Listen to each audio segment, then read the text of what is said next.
I'm scared of you guys. Huh? Okay, hold on. The ambassador of Cape Verde wants to say something. Oh, sorry. Portuguese speaker, no. Sorry, you're Mozambique, there's no alliance here. Okay, anyway, and one last shout out to DJ Muha. Huh?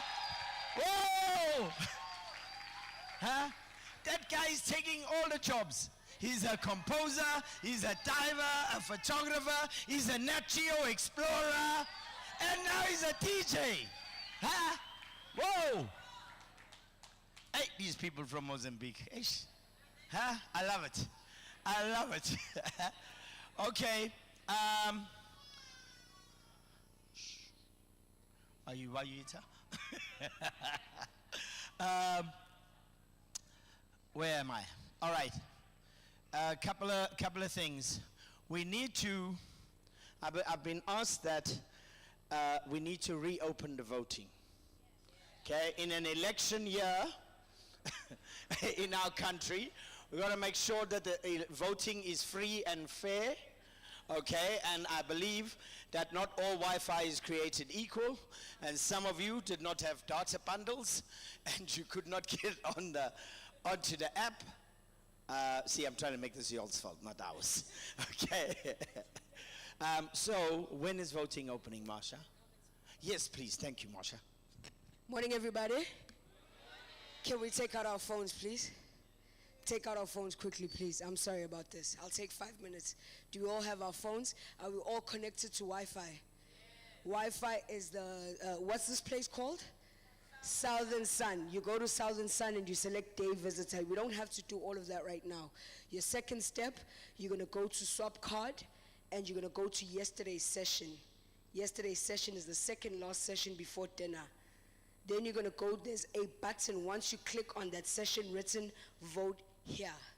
When you click on that button, you're going to look on the top tab. The last one is written poll. That's the voting poll. Then you select whichever film that you consider to be your favorite film. You click once, you don't have another vote because we're looking for the top 3. Are we all understanding that? Sure. Now please vote. You've got 2 hours to vote. I've opened it for 2 hours purposely so you guys can think about the film and decide. After 2 hours, the voting polls will be closed.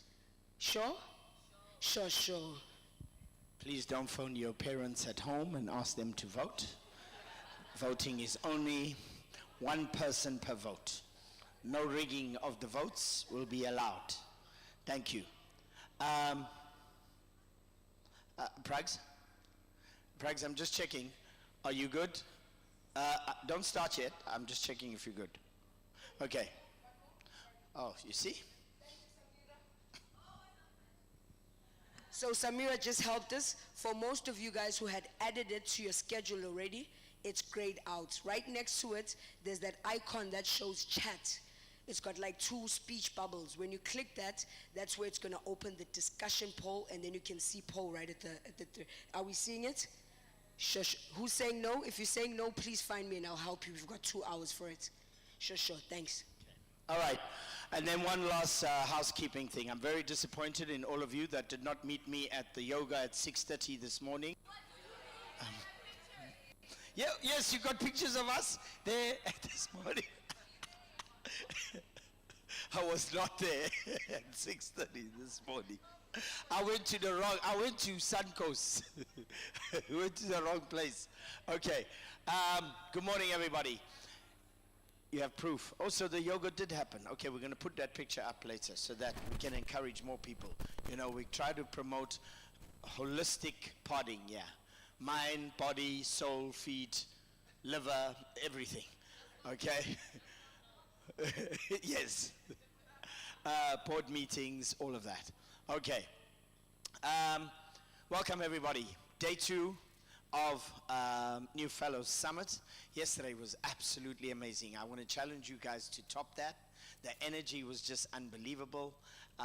We have another jam-packed program. For those of you that were worried about times on the swap card, particularly those of you that are part of the mapping workshop. It starts at 10, so don't stress. This today's session is a lot shorter, and we will catch up. This morning we're speaking about Ekhaya, not about labs. Well, a little bit about labs because that's where a lot of our labs will take place. There's a Kevin Costner film. In it he says, if you build it, they will come. Okay? And I'll go back to that Dive Master lab that we had, where we learned so much, where we had so many challenges, where I remember the ladies saying to us, whilst we break down these barriers to entry, and whilst we try to get access to things that have been denied to us for so long, we should not lose our dignity in the process. And so that was one of the inspirations for the dream of Ekhaya. All right? When we looked around at Sodwana Bay, and we looked at the so-called conservation model or tourism conservation model that was in place in Sodwana Bay, where next to the largest so-called marine protected area, World Heritage Site, etc., the only black-owned businesses were the Shebeen and the bottle store. Okay? How can conservation work for us if there's no equity? How can we believe in protecting the places next to protected areas if we have no equity? And so, as part of the dream, we decided that we would try a new model. And it's a new model, and we're trying to do it, and we did this from the heart. We were lucky. We're lucky enough to meet one of the most amazing women on this planet, a leader in that community, a pioneer in that community, and just a really freaking amazing person, right? And she said to us, you know, I have a piece of land, and, you know, not doing much with it right now. And we said, okay, why don't we, sorry. Oh, the people, me, you can't see me? Oh, sorry. Guys, this is the spot, apparently. Okay. And we said, okay, why don't we buy this land? And why don't we develop a center that we've been dreaming about on this land, a center that can fix all those problems and challenges that we spoke about. But we said, can we do this differently? Can we buy 50% of the land so that you retain the rights of the other 50%? And if we build 5 million rands worth of immovable assets and you know, structures on that land, you will own 50%. Okay? Because for so long, all across Africa, the conservation model is, give us your land, we will fence it up, or we'll put animals in it, we'll put people in uniforms to keep people out, with guns, okay, to keep people out. What you were once harvesting from that area, you can no longer harvest, it's now a crime, okay? Even though our ancestors did it for zillions of years sustainably. And after that, you come work for me. So after we cordon all of that off and you give us your land, you come work for us. And you will forever work for us, and your children will work for us. And you will not own anything. And most of the times, you're having these minuscule jobs, these meaning, you know, and they say the investment is creating jobs. Creating jobs is not investment. I work for you, you pay me. It's a transaction. Who are you going to get to work for free? Okay?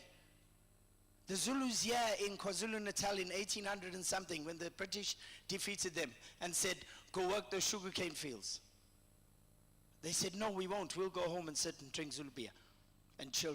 And because we are rich, we are wealthy, we have land, we have cows, we have... The British had to go to India. Okay, I'm thankful. I'm married to Pragna. Okay. All right.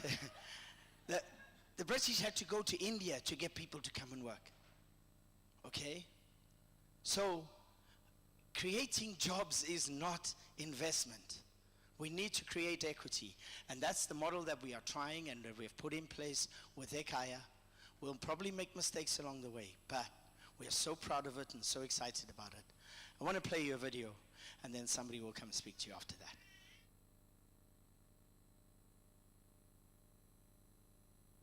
I have a dream that one day this must become true.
Yeah.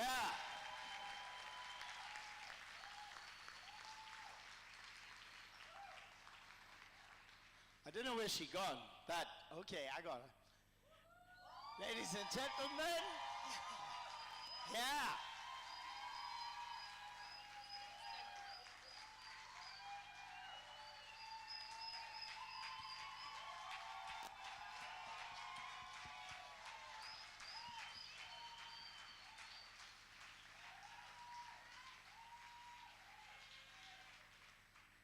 Thank you for everyone that you give me this opportunity to talk about Ekhaya.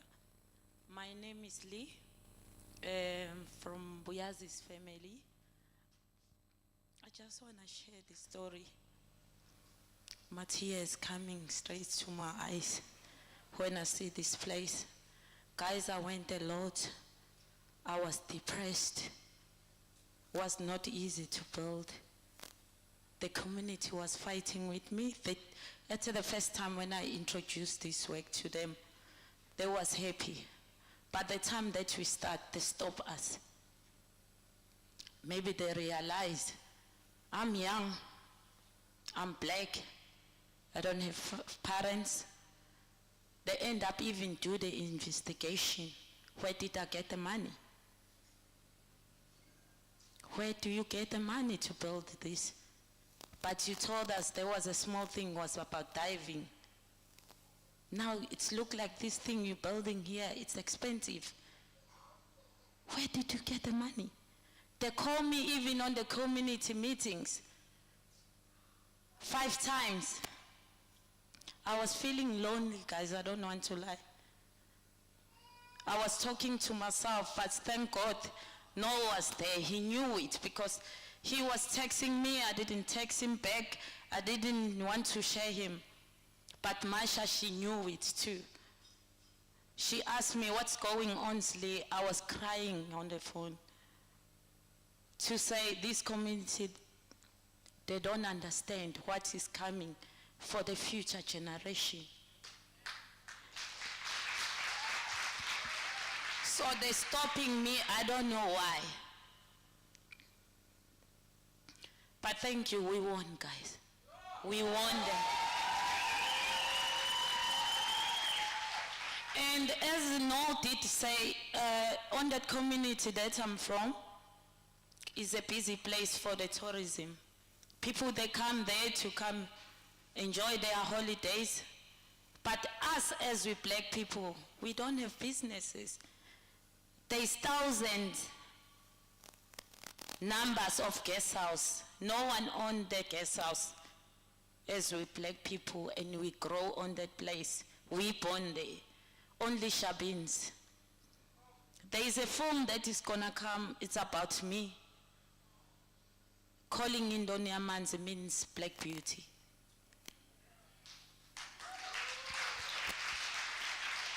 On that black beauty, the first time that I went and learned how to dive,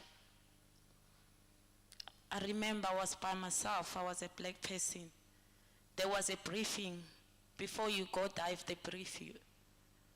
And they talk about arches, the name of the reef, and the interesting marine life that you can see there underwater. They was doing a story about the black beauty. They explained to the people, I feel embarrassed, guys, I don't want to lie. They said black beauty, you found them on Archie's Reef.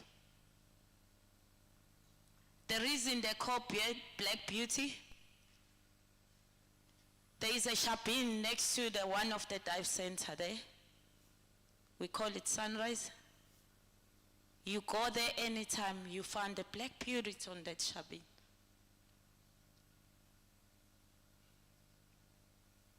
I was wanted to change that story to the people that they come here. They come there for the holidays to know about us as black beauties. You can find them in Shabins. I'm one of the black women that she been found underwater. Changing a story. Changing a story to say you found them on Shabins. You found me underwater.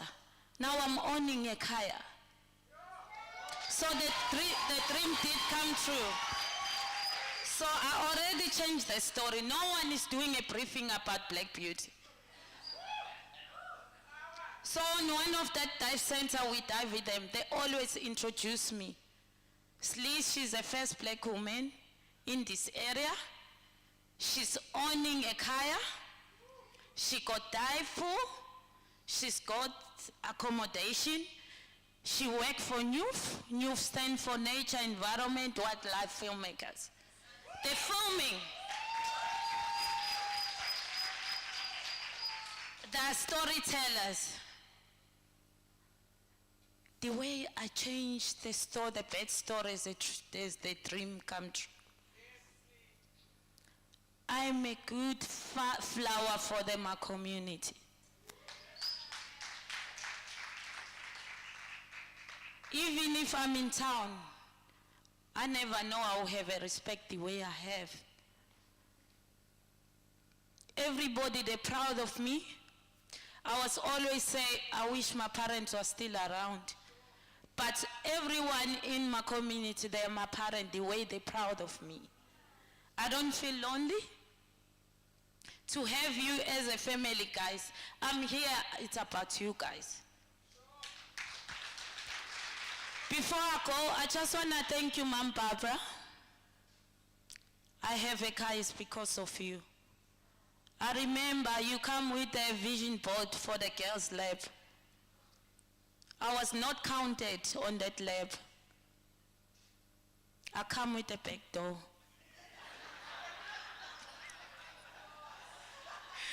Because of my struggling for my dive master, guys, but it's another story. I can boil the water now to drink coffee and biscuits to tell you that story, but there is no time. But thank you very much, Mom. I remember I was sharing my vision board with the girls. I still have for my grandchildren. I want to tell them where I'm from, where did I end up now. You asked me to come front and explain about my vision board. I remember I was shooting the girls with Trent. He was teaching me a camera, didn't have an idea. I didn't know even how to take a picture with the camera, but Trent, he gave me the camera to shoot, and he teach me. I didn't know what a focus means, but he told me, explain, I end up getting everything right. Thank you very much for this opportunity you did give it to me. And there was a picture for the guys who was shooting. There was a camera on the tripods. I was sharing my vision board with the girls and explaining. And I say to them, I wish one day I can be a boss. Who I am now, where I am. I am a boss lady.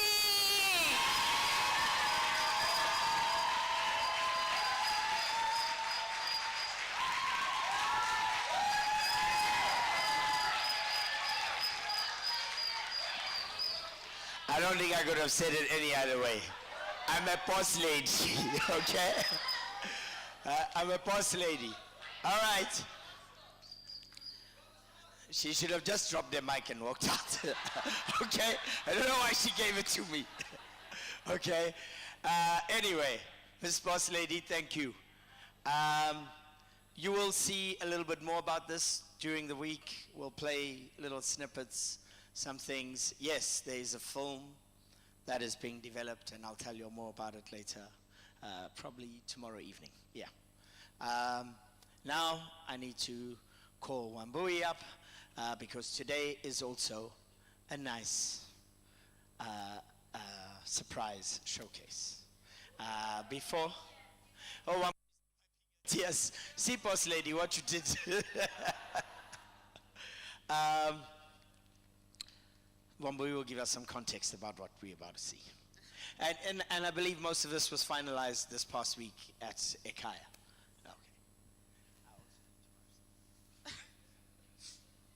Thank you, Slee. You know, one of the most amazing things that I've had the pleasure of watching, as Slee was saying, I've been at Ekhaya for the past month or so, and before I get into what having that facility for labs, how it has transformed that experience, I have been hanging out with Slee, and I've had the pleasure of watching her.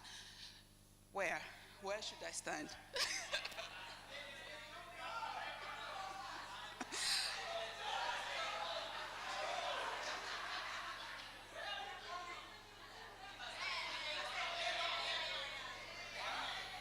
There? Good? Got all my good sides? All right. Where was I? I have been hanging around with Slee, and I've had the pleasure of watching her in the community as we are driving around. And when we talk about telling stories that restore dignity to our communities, telling stories that give agency back to our communities, I don't think that idea is only limited to the stories we tell. It's also about how we show up in these spaces.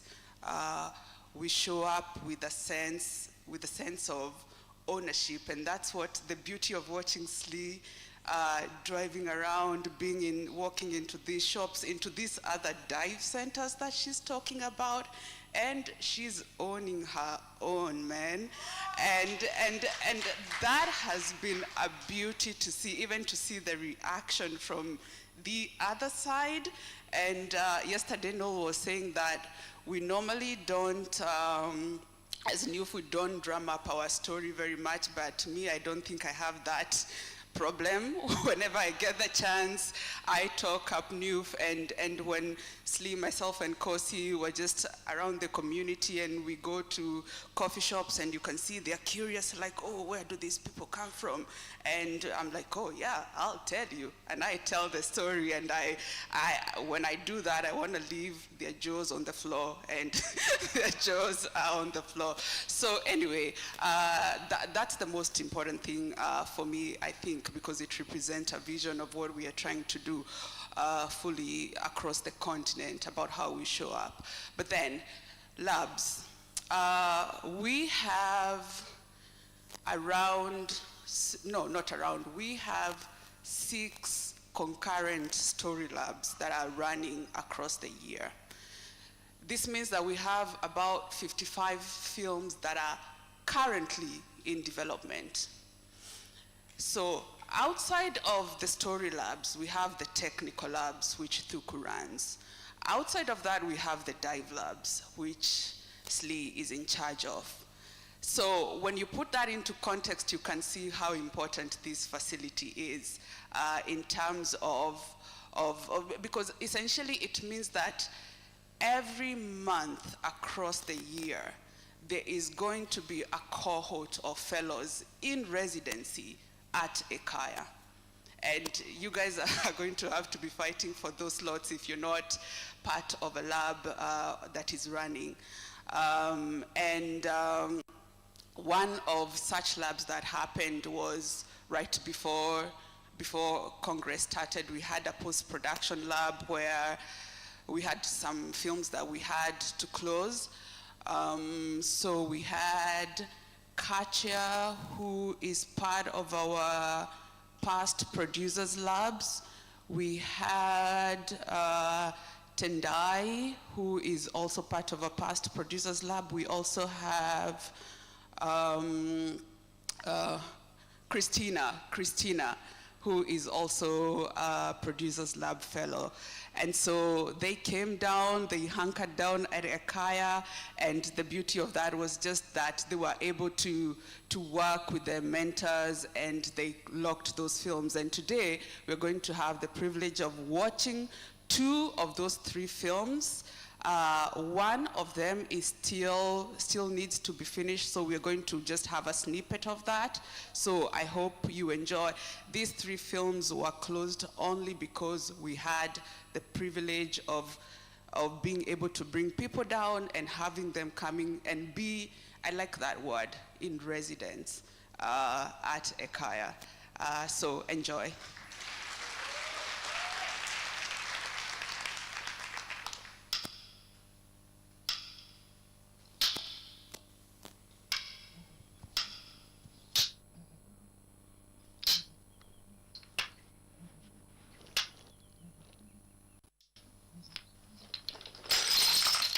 Umdalo azibulawa.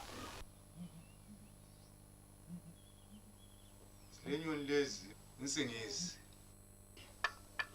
insingezi yizo ezihamba lezulu. Ziyabe zilomutsho. Nje noma ungazizwa zikhuluma zikhatshana, kodwa wazi ukuthi izulu liseduzane. Noma zidlulile, yazi ukuthi liyalandela. Wafani mathunga asinda. Wani mathunga nami mama ngini. Wani mathunga asinda. Wani mathunga Kileliswa, Wani mathunga asinda. Wani mathunga nami maliswa. Wani mathunga.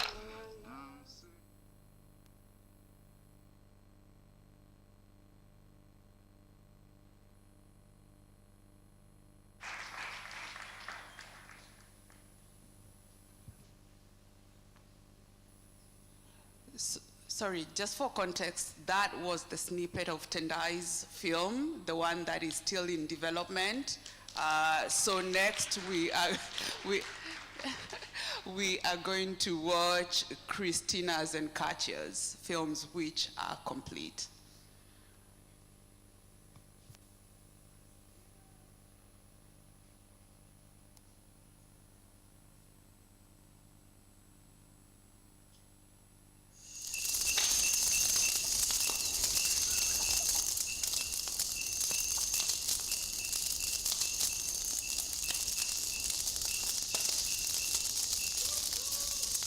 Il était une fois de grandes régions séparées par une rivière. La première région était habitée par les humains. La deuxième région, ce sont les animaux qui y vivaient paisiblement. Les hommes et les animaux ne se voyaient qu'à distance. Lorsque les uns et les autres se retrouvaient au bord du fleuve, chacun de son côté. Les hommes se nourrissaient principalement des produits de pêche. Car sur la terre des hommes, il n'y poussait pas assez d'arbres et à cette époque, les humains ne savaient pas cultiver. Ils enviaient les animaux, car le pays de ces derniers avait toutes sortes d'arbres et de fruits.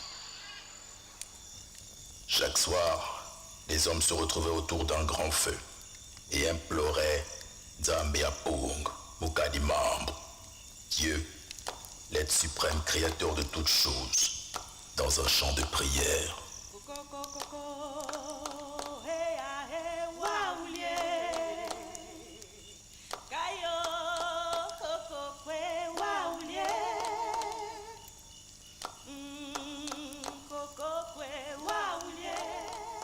De l'autre côté, les animaux étaient émerveillés par les mélodies de ce chant de prière. Eux aussi, à chaque fois que les humains chantaient, ils se rassemblaient et faisaient silence pour savourer les mélodies de ce chant spirituel.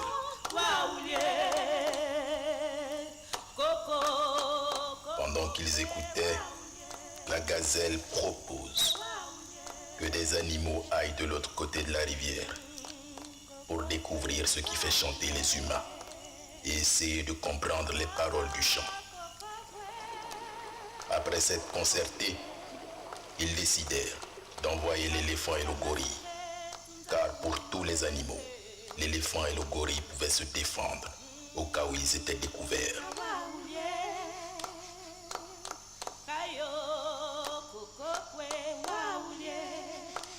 Sur les terres des hommes, des arbres commencèrent à pousser. Quelques années plus tard, le pays des hommes est devenu une forêt. Les anciens ont fini par découvrir qu'à chaque fois que les éléphants et les gorilles étaient sur leur terre, ils y déposaient beaucoup d'excréments. Et c'est de ces excréments que poussèrent les plantes qui peuplent la forêt des humains. On raconte que les hommes, plus tard, en fréquentant les animaux, ont appris la science de la médecine par les plantes.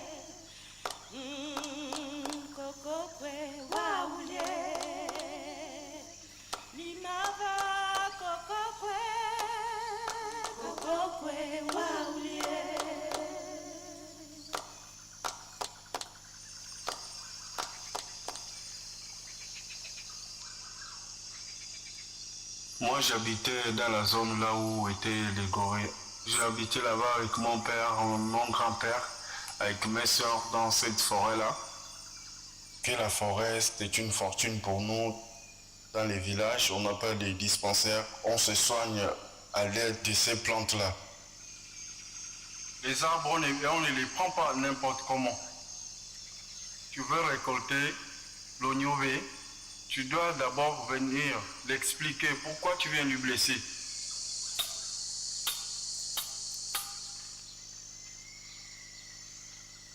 Il faut qu'il sache, sinon tu prends l'écorce, ça ne va pas soigner. Les arbres vivent comme nous. Quand après prendre les écorces ou encore la sève, tu dois lui soigner en retour. Tu le blesses, tu le soignes, tu lui demandes pardon et quand tu amènes au village, il est content, il va soigner la personne.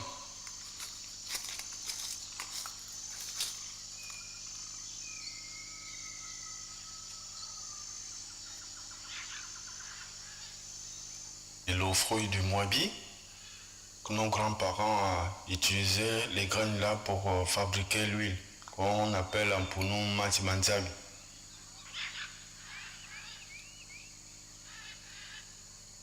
Les gorilles aussi mangent la chair de ces fruits-là. Je me suis habitué avec les gorilles depuis tant petit, j'ai grandi avec eux. Je disais toujours à mon grand-père que pourquoi il y a beaucoup de gorilles. Après, il m'avait dit, nous, dans notre famille, on a un totem de gorilles. Pour venir à l'école du salaire, on s'est croisé avec les gorilles. On avait nos paquets de nourriture attachés dans les feuilles. Les gorilles, tu vois, ils nous bloquent là-bas la route. Oh, on était là en train de crier. Après, ils partaient. Des fois, on passe en courant. J'étais encore petit.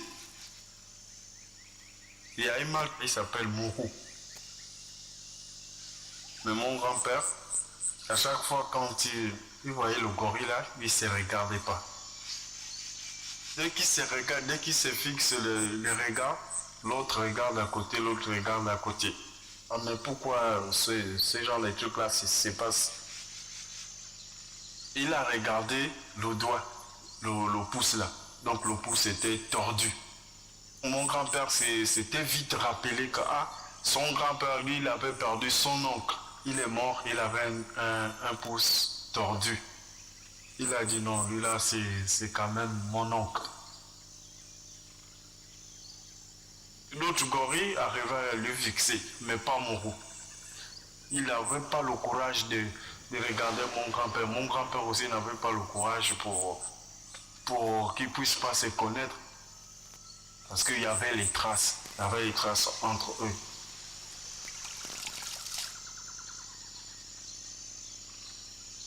Pour moi, les gorilles, c'est ma deuxième famille.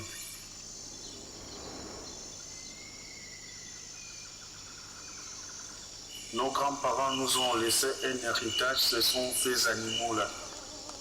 Donc ça nous de les protéger.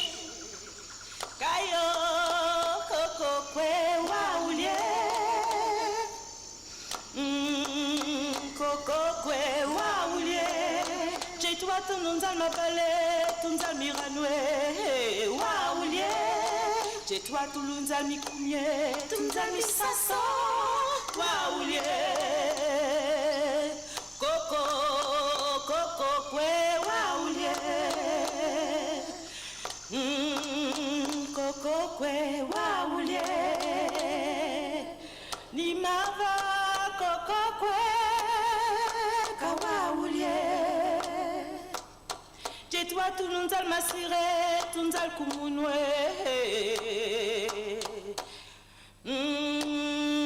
kawaulie kayo kokokwe waulie toi tulunza le tundwe tunza mambarie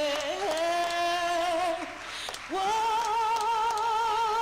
kawaulie kokokwe waulie.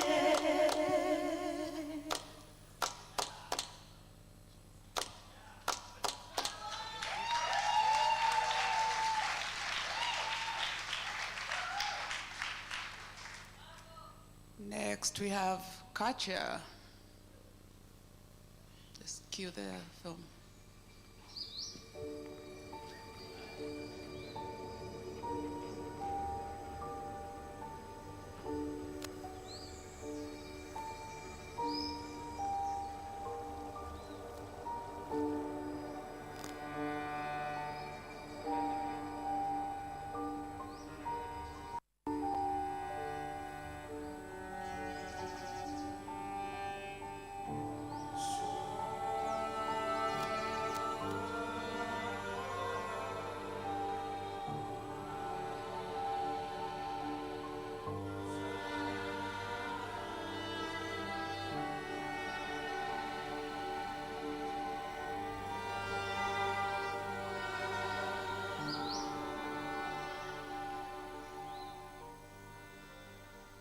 São Tomé com Príncipe, com Caçama Galápagos da África, Sadosu tela ni liba do mali, ni o meu do mundo.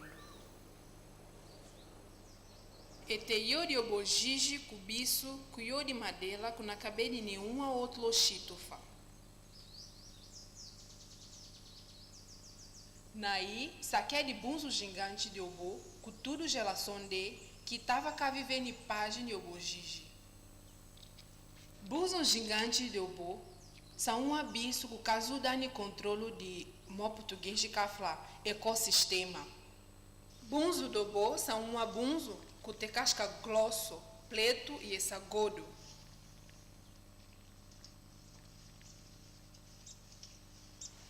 Magi, bunzo se escacaba. Otlola etava machimonte. Ozé, ni príncipe. E sabazado 40%, ni Santomé 50%. E na cagovena o bojiji machifa.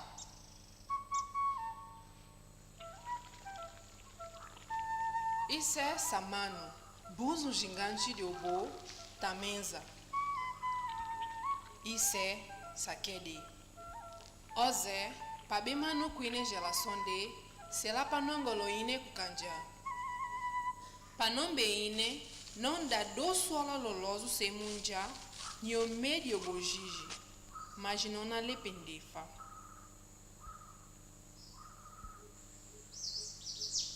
Ni glavana, ola suba na senfa, mano com gelação de sacadumini.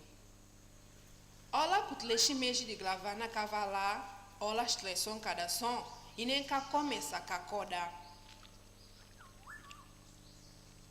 E nem bisu seco, canda mole. Cagogo com chito fresco, monhado, com teaua e fia fresco pepo comer.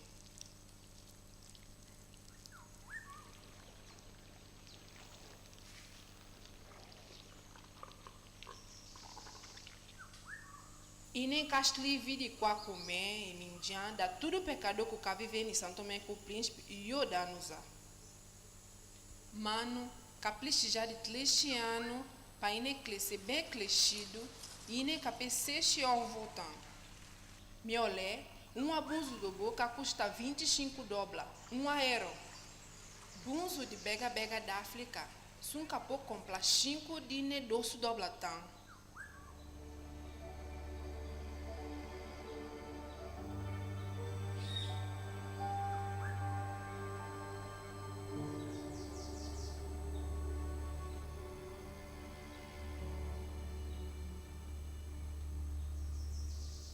Isso é saquami. Um abunzo gigante com a bique foi bega da África. Com 25 anos já para pouco comer. E na geração de Kwame, sa mina moça e nessa monte. Geração de mano, sa woduza e nessa pouco. E na geração de Kwame, só podia acabar com o bunzo gigante do Bo, daí de Santo Tomé com o príncipe.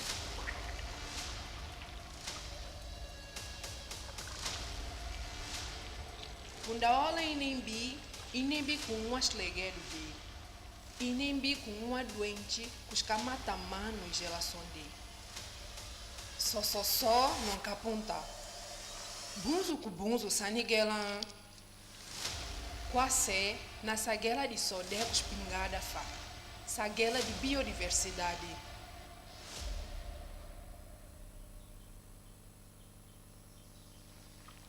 Bunzo gigante com a bique foi bega da África. Capô viver ni quali chito no bo. Outros legados de nexelação de Kwame, sacuína em capali 9 meses se mundia. Moque. Bunzo gigante do bo. O bunzo gigante com a bique foi bega da África. Sanumigo forte. E te outro quatem, com os café bunzo do bo jijicaba. O bo, escabila quequetan. E as cabilhas bo papochimia. Bom já, e tengue com cada mano telo. Guela sa guela de ciência com conservação. Na ini centro se, a caqui abunzo gigante com a bique foi bega da África, geração de Kwame, papocumine.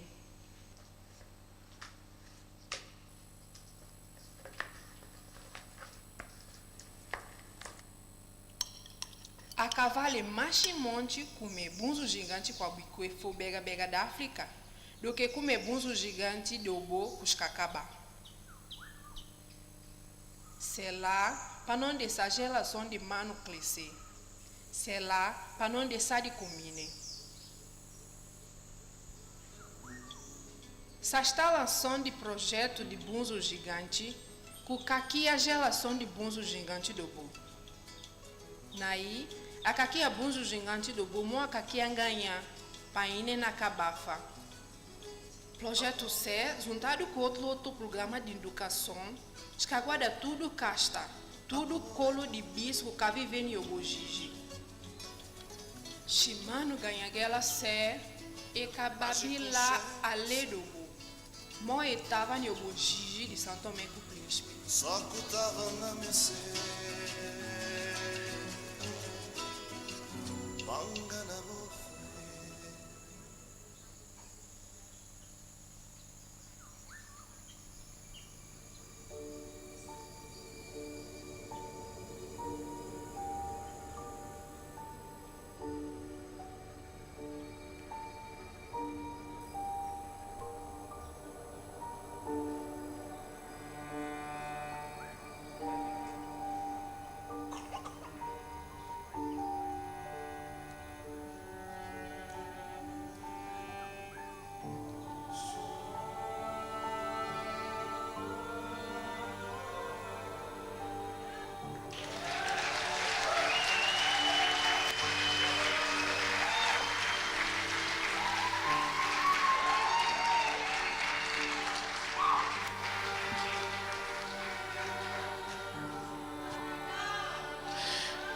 Yeah, one more round of applause, please.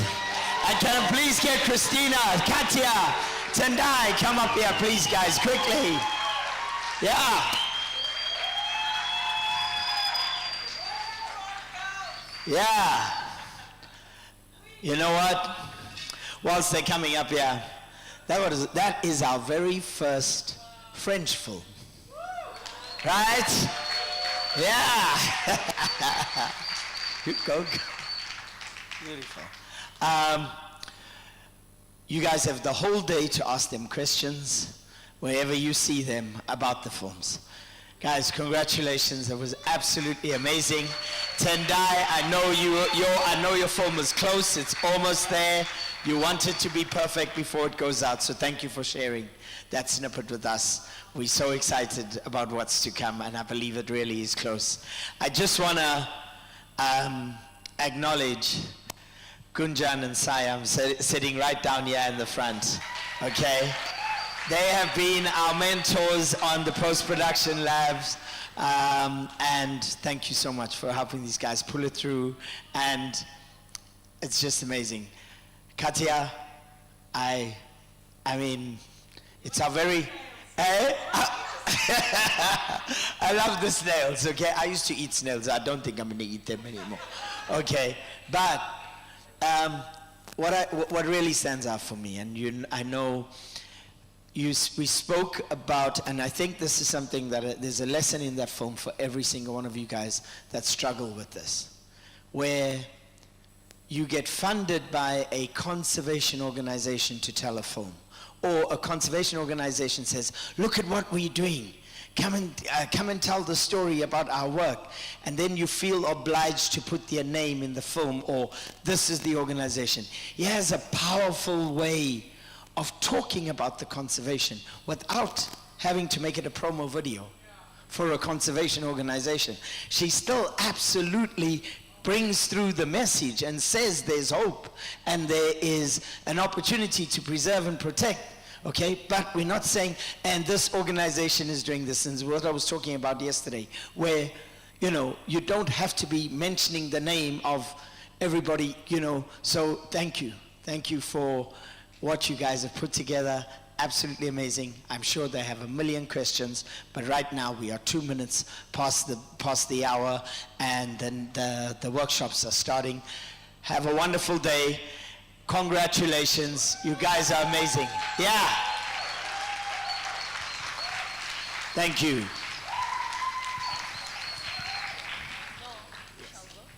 please go to your workshops. You want to hug or something? Want to sing first?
Why did we choose to focus on natural history, for example, rather than STEM, kind of curriculum-based educational shows? Cultural and natural heritage, actually. I think I was privileged to grow up in a very green, lush place. My parents were both teachers, and the schools we lived in, the teachers' quarters, were all in like very lush places. So like my love for nature was just natural. It came from an early age, and I've always been connected to nature, and I feel like that's something I want to pass on to my kids, love and appreciation for nature. But I think there's a missing link in that our cultural heritage doesn't come to the forefront. I think we've always been the original conservators. It's just that somehow our knowledge is not considered credible, and I guess we need to kind of bring this to the forefront. I know how many times you guys have seen, you're sitting in traffic and someone just throws a bottle out of the window, and it's just like, what the? You feel like you want to walk out, pick that bottle and throw it back in the car. But so moments like those, you wonder, like, how does this person not know why the environment is precious and why they shouldn't just throw away plastic? And I think it comes from not having that in knowledge at an early age. And for us, the best way is to reach out to those kids, wherever they are, through this medium. And as a natural history filmmaker, I've been having such strange incidents. One is really fresh. Like last week, there was 4 of us, all citizens. We were on a shoot for a big blue chip series, and we were in a Land Cruiser. So we went to this very exclusive wilderness area in southern Africa, southern Kenya. And from the gates, they just couldn't believe that it was citizens coming, people that looked like me. And these are people that look like me who are asking, like, wapi wageni, like, where are the guests? So, like, it's strange that we don't feel that we are allowed in these spaces that are, our ancestral homes. There's some sort of disconnect in seeing people like us in wild spaces. So this series aims to normalize that and aims to normalize Africans exploring. And the word explorer is a very triggering term because it's been used a lot and it's got a lot of colonial connotations. So I keep calling myself an explorer because I feel like we need to take that power back, take that word back, and we should normalize Africans being in all these wild spaces. So that's why we're doing this. Amazing. If I can just add one thing as well, something that we're actively doing is trying to build our industry, right? And when I say building our industry, I mean, let's say the film industry, in particular now the animation industry. Kenya has an unemployment problem, of course, and there are so many animators being churned out of schools and universities, every year. And honestly, for us, it would have been very easy to just create the show in Kenya, develop the characters, and then just export it to India or Nigeria or Manila and have it made there. However, something else, we've actually built a studio. So now our studio consists of about 35 people. And they're animators, storytellers, illustrators, technical people, compositors, sound designers, very important, musicians. So one thing that we actively did as well, so let's try and also with this series build the animation industry locally as well. This is not Kenya's first animated series. I'm not going to say, oh, we're the first, but it's of its scale. It definitely is one of the first opportunities that Kenyan animators will have to work in an animation pipeline. So that also is really important to us. So I want to quickly take you to Kakamega. As we said, Kakamega Forest is Kenya's only remaining last rainforest. It used to be part of the Congo Forest. It got smaller and smaller, although now it is protected. And because Manu is from Kakamega, we said, it will be a wonderful place to have our first episode. So I'm just going to show you a video which will take you behind the scenes. Sorry, I wanted to play directly from here, but it's a bit.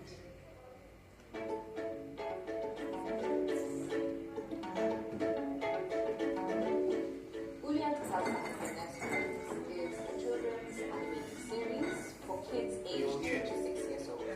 It follows Uli and Ekhaya as they explore, travel, sing, dance, and learn from nursery rhymes across East Africa. All the creators of Uli and Ekhaya are very young children. One thing that we noticed very early on was that there was very little content on YouTube and other streaming platforms, and even fewer nursery rhymes from East Africa. So we just challenged ourselves and said, why not create a series where we can go around the country and go around the region and collect different nursery rhymes. You'll find that cultural references and environmental lessons will be prevalent in all the different episodes. One thing Kenya has is a diversity of languages and a diversity of sounds. And there's been a long argument among Kenyans, oh, what is the Kenyan sound? And people always see it as a disservice to Kenya because, oh, we don't have, quote, one sound. But I come from this place where I celebrate that we have a multiplicity of sounds, that the country is diverse, and each peoples have their own unique voicing. Eventually we ended up pitching the Kenya Film Commission, and they saw things the same way. And it ended up being an archival project, a way of taking nursery rhymes that are actually disappearing. We don't think about it, people of my age and older, we assume that these things are immortal. But as things are evolving, as people don't speak their mother's mother tongues as much anymore, and as people are moving more to urban centers, teachers working in different places, these things get lost. So it's not just making cartoons, it's also a way of archiving, songs that will disappear otherwise. It takes me to my roots, to really discover the music that my people play where I come from, West Coast. So exciting because I got to learn real music from the guys themselves.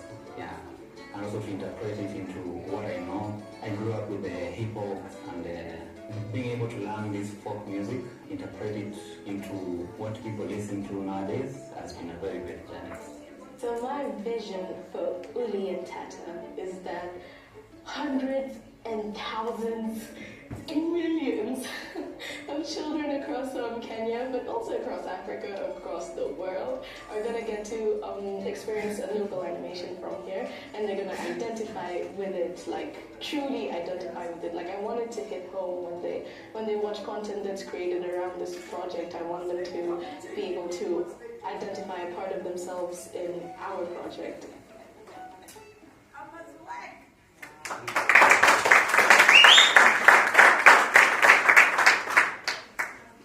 So we're going to give you a sneak peek into, so currently we're actually animating the first episode. So we're producing 10 episodes at the moment, but we're actually animating the first one, which is really, really exciting. And I'm going to show you a little snippet from the episode 1. So in the first episode of Uli and Tata, first of all, they're from Nairobi. They live in an estate in Nairobi, which are very, very, very concrete, isn't it? They have you find a few trees here and there, and of course we've done that very deliberately to juxtapose it with the different natural environments that they go to. So it's a drought, there's no shade, there's no water, and they're bored and they enter a storeroom, right, in their home. And while they're rummaging, they come across these two dusty traditional instruments. Okay, one is called an orutu, which is what lovely here is, or a shiriri, to the luya, and an esikuti drum, right? And they play it and they conjure Tuki, the great blue tobacco. So this is the moment that they find the two instruments.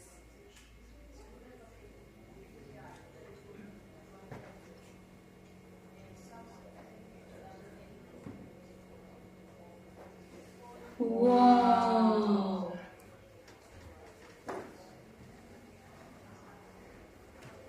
Ooh, what is that, Uli? This is fun, Tata. Bungalow-pa! I like that. Bungalow-pa!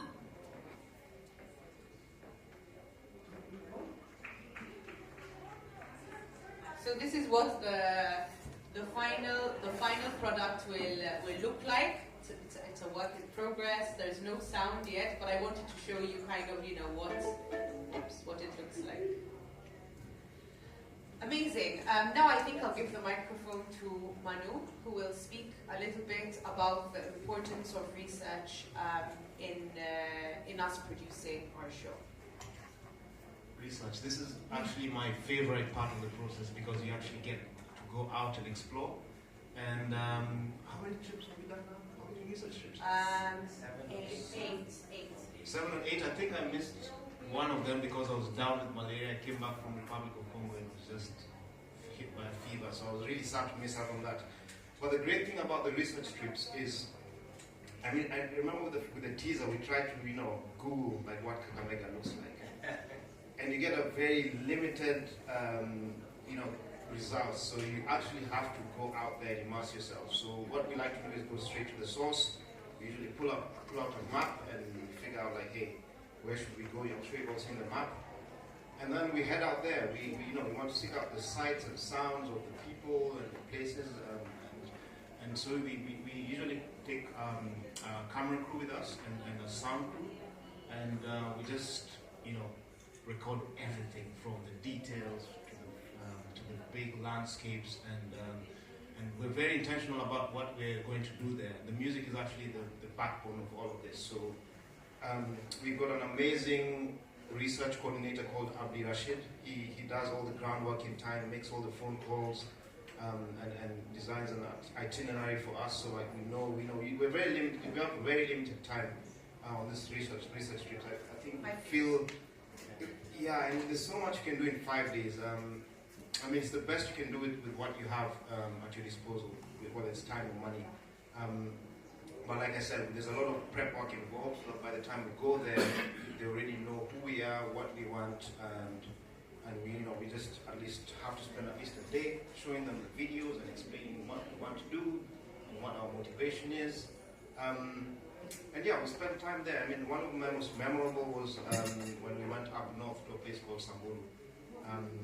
It's just amazing, and we'll get to see a teaser of one of the episodes there.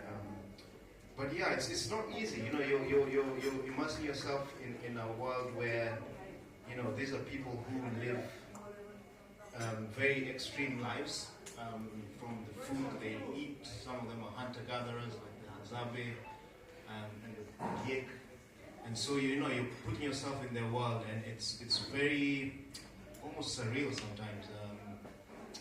We're very privileged to be able to travel and see these amazing places, because some of your preconceived notions of even tribes in your country, you just hear about them, you read about them in your history books, but it doesn't always translate. We're actually very privileged, and we feel like we're learning a lot about our own countries. I remember when we went up north, I didn't even realize there were some tribes there, like the Dasanach and the Konso, and our minds were just constantly being blown. And it's overwhelming, yes. The Dasanach, they're a very, very amazing tribe. So there's only so much you can take, so in those 5 days we're trying to absorb as much as we can. And we wish we could always stay longer and even come back, and because you're always, it's still, you're almost helicoptering in and trying to get as much as you can, but it's the best we can do. And like I said, we're very intentional. So what we usually do is record a couple of songs, sometimes 3, sometimes 4 or 5, and then we will come back to the studio with all this research material, and we'll have what we call a listening party. So our sound engineer will cut together each song, and we'll just spend a couple of hours just listening to each song one by one. Most of these songs are also transcribed, so it's not just about how it sounds, but like the meaning behind the songs, and we try to see how we can connect that and weave a storyline through the meaning of these songs. So it's a very intense process, but without all the research, I don't think we would be doing it. We'll be doing these songs a service. So I think it's something some people don't spend enough money or time doing, and it's a very important part of the process. There's lots of people who tell us we're spending too much money on research, but all the time why don't you just go to the national museums and get the archives? And but yeah, most of these cultures, either it's not there, or, but culture is something that's all constantly evolving. As much as it's been there forever, it's like constantly there's new things coming, there's new problems these people are dealing with. So you almost kind of need to update the software to kind of get a grasp of what they're currently living and experiencing. Yeah, what you said about the difference between desktop research versus field research is also very important. When we compare the concept art that we came up with just based on Googling, it was a stereotype. And in the absence of research, that's all you can do. You can just make a stereotype. And you see this also with AI prompts, which is also another reason why I would not worry too much about AI, at least in this context, because all they have to work on is the data that's available. And a lot of our culture, a lot of our heritage is not being digitized. So what you get from these prompts, like if you have to ask prompts about like Dasanach life, all you'll end up with is a stereotype, if anything at all. It has no reference for these things. So we still have so much work to do in terms of bridging that gap. Yeah. Amazing. I want to share a quick video about a little quick clip about just that encapsulates our last 6 months across the country.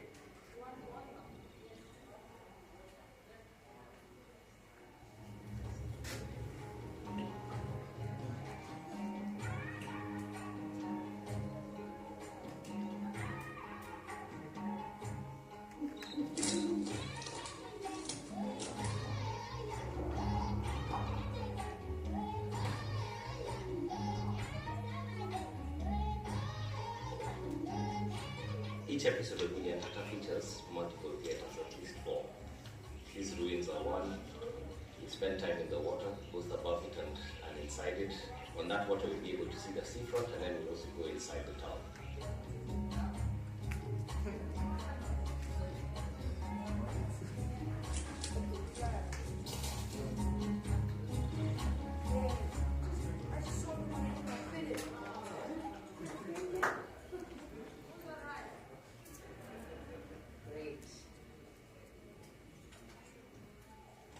See, we try to bring our kids on these research trips sometimes. Some of them. The lines are so blurred. Are we on holiday or working?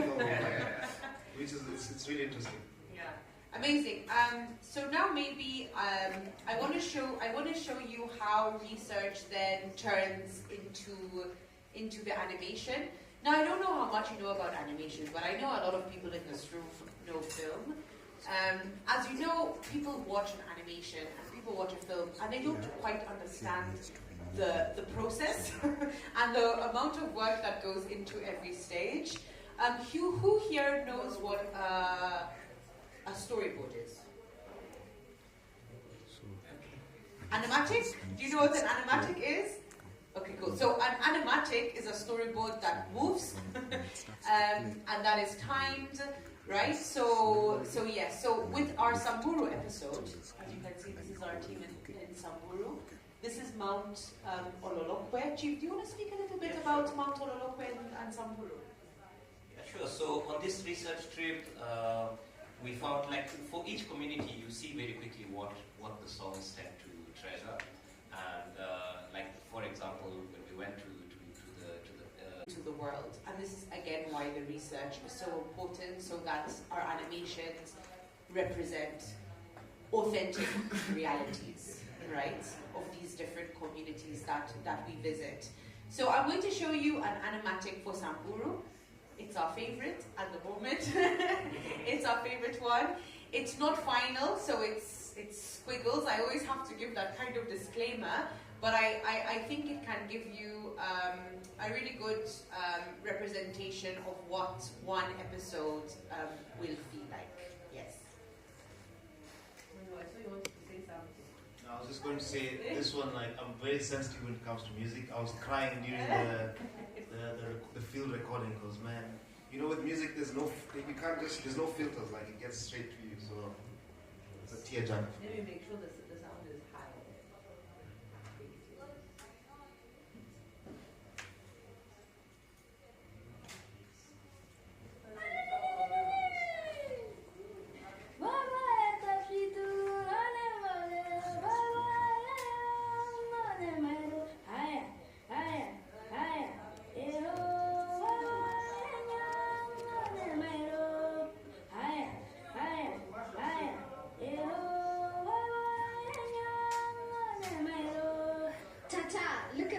shape on that cloud.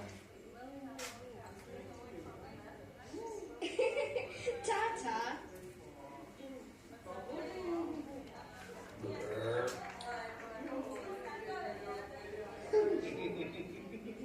Looks like Tata has a sweet tooth.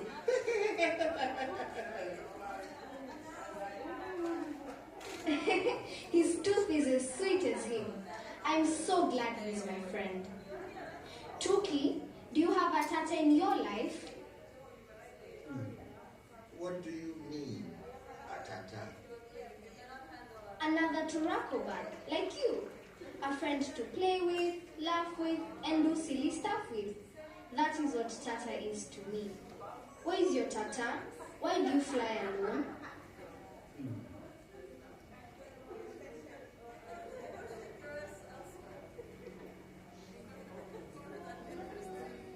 I wasn't always alone.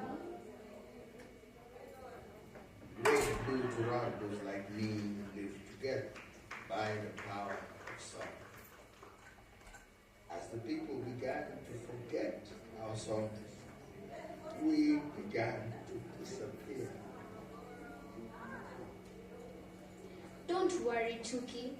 We're going to get all the children of Africa to sing your song again and bring your family back. I hope so too. Ah, do you see those mountains on the horizon? Wow. That is Oronomara, home of the Samburu people. There must be thousands of songs and stories hidden in those mountains. Can we go there? Most definitely. Welcome to Mount Ololokwe, one of the 3 sacred mountains of the Samburu people.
Amazing. Yeah, so that is called a storyboard or an animatic. Chief, maybe, oops, what happened? It's going again. Yeah, VLC is looping. Yeah. If I can say one more thing about the importance of animatics, as you probably have heard. I think it's done, huh? Just the VLC. Yeah, as you probably heard, animation is quite expensive. I know for a fact that Lovely, you actually learned animation to avoid having to hire an animator. So it's much cheaper to fail at the level of drawings, and it's much easier to make all your mistakes and correct all your mistakes at the level of drawings than to have to correct them downstream in animation. That's why we make all our mistakes, we choose all our shots. It's not like film where if you're filming somebody walking across this room and they don't walk the way you like, you can always tell them walk again. It's not a big deal, you know. With animation, that's hours that you would have wasted. So you have to make all your errors with pencils and with the animatic, and then by the time it gets to the animator's room, they are not thinking. They become like machines. They go into the zone, you know, and they just animate the animatic. You break down like the process from yeah, sure. So okay, so from research yes. to final production. Okay. Yeah. So there's research which we already spoke about, and then once research is completed, it kind of forks. Music starts as a parallel process. Music has to actually start immediately because the music is going to get used to time the animatic. So on the other side, as music is going on, hopefully faster than the visual side, we work on the script, yeah, based on the music that we got. The music is basically going to inform our script. Like here, because all the songs were around Sabati or around the mountain, the script had to weave that in. Or if you deal with a community where all the songs are around camels, you have to weave that into the script. So we work with our scriptwriter, who is Melissa. And then when we finish with the script, we give the script to the storyboard, some guidance, some shortlist. So we have 4 storyboard artists, 2 working simultaneously because we lay our episodes. We want to do 2 episodes simultaneously. So the storyboard artists start working on the different storyboards, and I'm very close relationship with both storyboard teams to make sure that it represents what we actually saw, because we don't all go to the field together. It would be too expensive. Once the storyboards are done, all the departments come together. That's the people who work on backgrounds, the people who work on character, animators, all sit together, and they flag things that the director might miss. Like, for example, if there are too many characters in an episode to be done within the amount of time, or if the angle at which characters are represented is an issue, or if certain backgrounds are not done in a way that can work, all the departments have a chance to flag that. So we have a big screen in the animation room where we project everything. Once everybody is happy with the animatic, that's when now it gets given to the visual development team. So the visual development team has 2 arms. Yeah, there's people who work on backgrounds. We have 2 background artists. One who finishes and funnels the style into the signature style of Uli and Tata. And then we have 2 character teams, same function. There's one who does all the draft sketches, and there's one who funnels it into the style, so it all comes out looking as it does. Yeah. And then once we have all of those, and all of that stuff is uploaded onto the server, then now we pass everything up to animation, which is where things get moved. Where images move. Where basically things move. There are other ancillary things that I didn't touch. For example, we have a rigger who is in Nigeria. Rigging, for those who don't know, rigging is basically putting in joints on a model. Yeah, so you have a model, and then you want to put elbows, arms, basically anything that will move, including facial muscles, things like that. They have to all be put in. And then, because we animate in 2D, the animators have been trained like how to find the nodes and move all that stuff. I also miss concept art. We also have a concept artist who basically sets the style. They don't sit in the studio, but they are the ones who basically design what our signature look is going to be.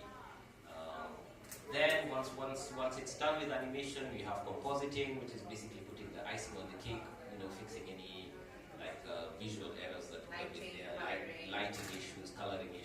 then editing. So a lot of these skills are transferable with film. I know there's nothing strange that I'm saying for people who work in film. You know, like editing is pretty much the same. If you're a good editor in film, you could probably be a good editor in animation. And we're actually looking for a good editor right now. Just putting it out there. I think that's about it. Yeah. And other things we discover as we go along. Like for example, I'll just say this, it's not directly part, but as we were researching, we suffered data loss twice on one research trip to Kisumu. And it was heartbreaking. You can imagine you've done all that work, and you know it was rookie mistakes, like the sound guy was recording directly onto the hard drive. Rookie mistakes. And then we realized that we need a data person. We need somebody who does nothing else except just focus on data. We realized we need a server. We realized you need an inverter, so in case load shedding happens, you switch seamlessly. So we are also very much in the position of learning. You learn the things that you need as you go along, which is a far cry from like how we used to do it when we were not animating at scale, when we were just doing it in our bedroom studios. It's just you and your machine, and you basically carry out all the functions. That summarizes. Definitely. Thanks for that, Chief. So before we're going to be opening it up to you all very soon. Like I said, if you have any questions, please feel free to step in at any points. I want to talk about another community that we visited and we were blown away by and we learned a lot from. And Chief, maybe you can speak about your experience with the Ogiek. They're an indigenous community in Kenya who have been experiencing displacement since independence, Chief, or before? For a very long. For a very long time. Maybe I'll give the floor to you to speak about it a bit more. Okay. So when we were going to North Rift of Kenya, the Rift Valley basically cuts a vertical line through Kenya. If you looked at Kenya in the map, it tears all the way from the Red Sea down through Ethiopia, through Kenya. And we always make a joke that everybody assumes Kenyans are good runners, but if you're from Kenya, you know that it's actually just people from the North Rift Valley because it's very high altitude. And they were because they were sitting on such fertile land where the British were there, they moved them out to create the tea estates of Kericho nowadays.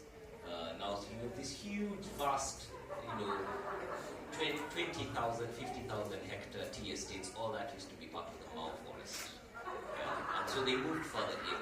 And they could keep moving because the forest was large. But then when multi-party elections got introduced, the ruling party at the time started using land as an ATM, as a political reward for supporting them. And then the Ogiek got moved more. And because they were not receiving the same level of education, they knew about things like title deeds and all other things. And communities from all around would just come and get title deeds, and they find themselves being moved. And now currently there's a last push being done to get the Ogiek out of the Mao forest entirely because of carbon credits in the name of conservation, which is very, I don't know what word to use. It is thanks to these people that these ecosystems survive. Yeah, and the thanks that they are getting is being kicked out in the name of conservation. Yeah, so that we can use Mao as a carbon sink, which doesn't make any sense. It's like I'm kicking you in the teeth to help you.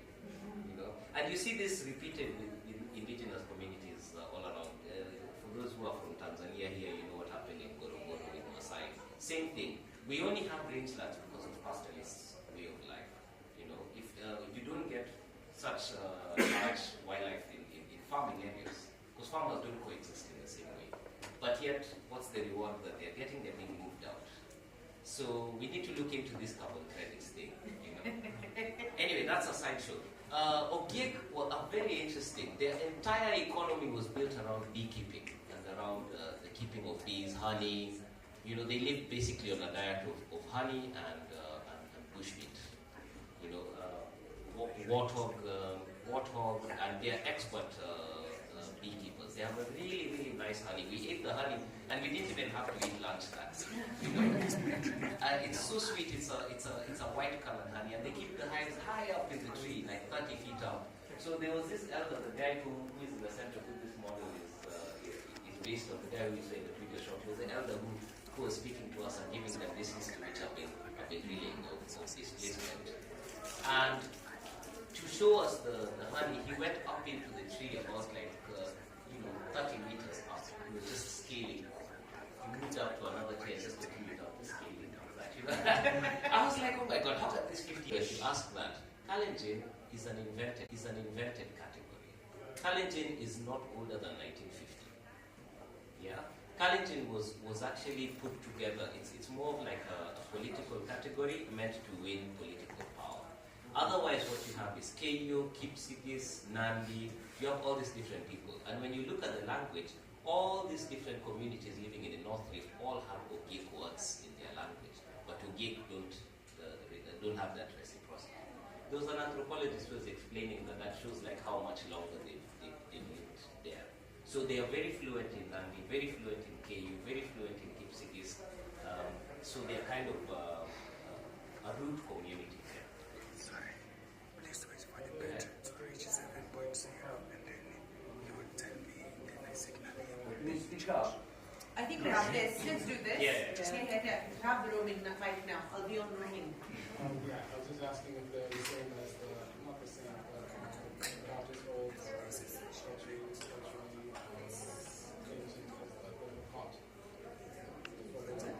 I don't have the immediate answer, but how it has been explained to me is that they are simply the Kalenjin who remained in the forest. And all different Kalenjin communities, whether it's Kipsigis, Nandi, Keio, they all have, like there's Nandi Ogiek, there's Kipsigis Ogiek, there's Keio Ogiek. It basically means the people who lived in the forest.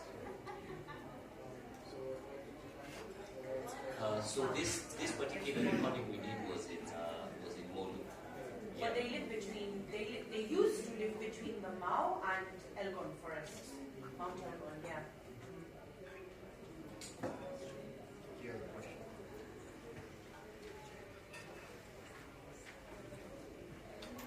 Thank you.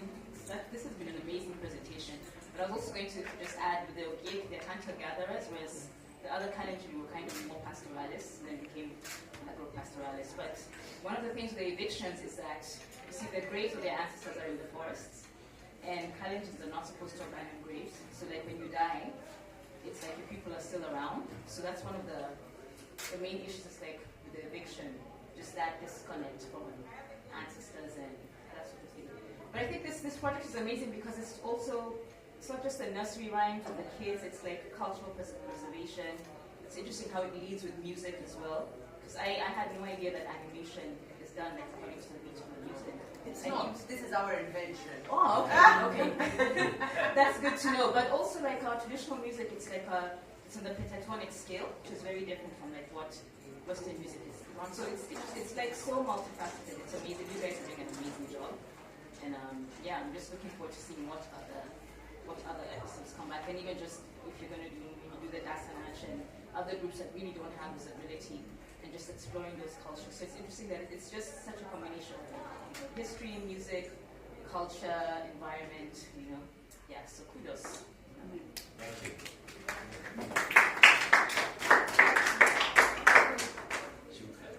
Could I just ask something based on indeed your comments and observations? So I agree with everything that you just said. There's so many beautiful elements to this project, and so my question though is from a business or strategy perspective, because indeed there are three very, very clear elements.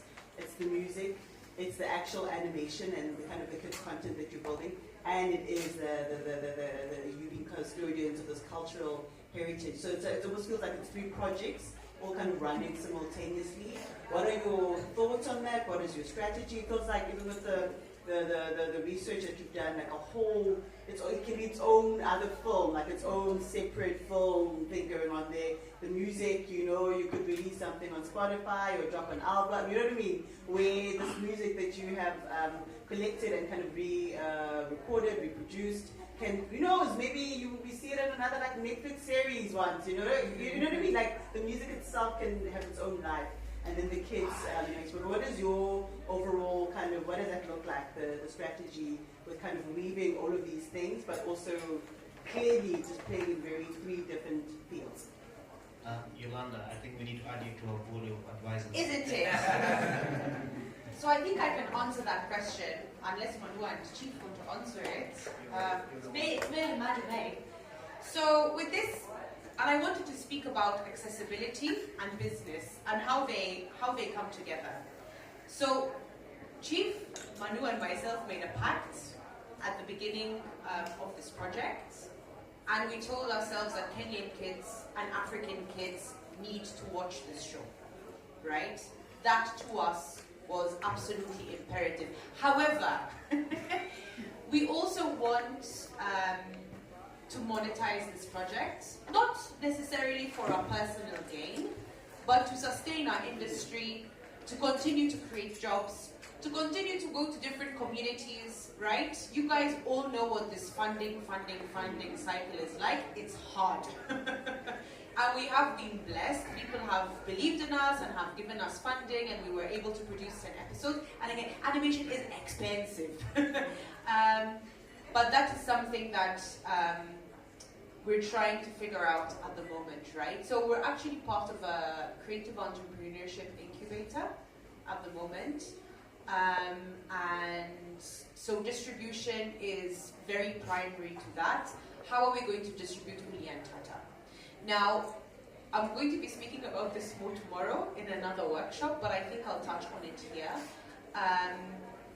When you look at animation, traditionally, what you normally have is that you have in Africa, let's say that, you have an African studio that develops a concept, right? Develops the characters, maybe some of the scripts, and then they collaborate with another studio, right, to produce it, and generally this can also be sold, okay?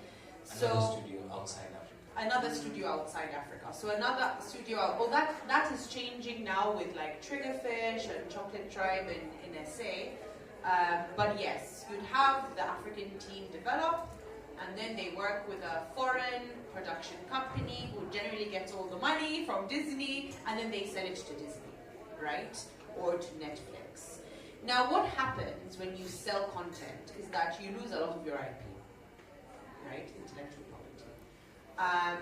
This is one valid way of doing it.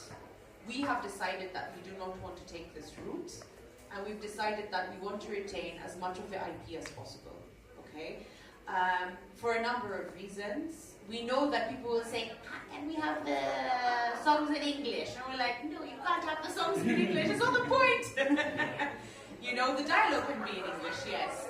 So we want to produce something for our children, at the same time being cognizant that yes, we can have episodes that can, music albums that can go out on Spotify. We can have a series of kids' books. Because what you see in this 5 minutes doesn't capture what we find during our research. It's a very condensed form that is packaged for kids, right, of that age. But there's so much we've learned about the trees and the animals and the people. So yes, it will come. We're definitely thinking about it. Another challenge is that our target audience, the majority of people who would like to see this, do not have Disney accounts. They don't have Netflix accounts, Amazon accounts. They don't have any of this. So any contract would have to be a non-exclusive contract that we are allowed to make it available on Akili Kids, which is the biggest free-to-air kids station in Kenya. We can make it available on YouTube and also make it available on those other, third-party, those other broadcasters. And of course, that precludes contracts with Disney, for example, which does not do non-exclusive. So your mission is what dictates how you distribute. Yeah, but there are people who don't mind that. There are other formulas for doing that.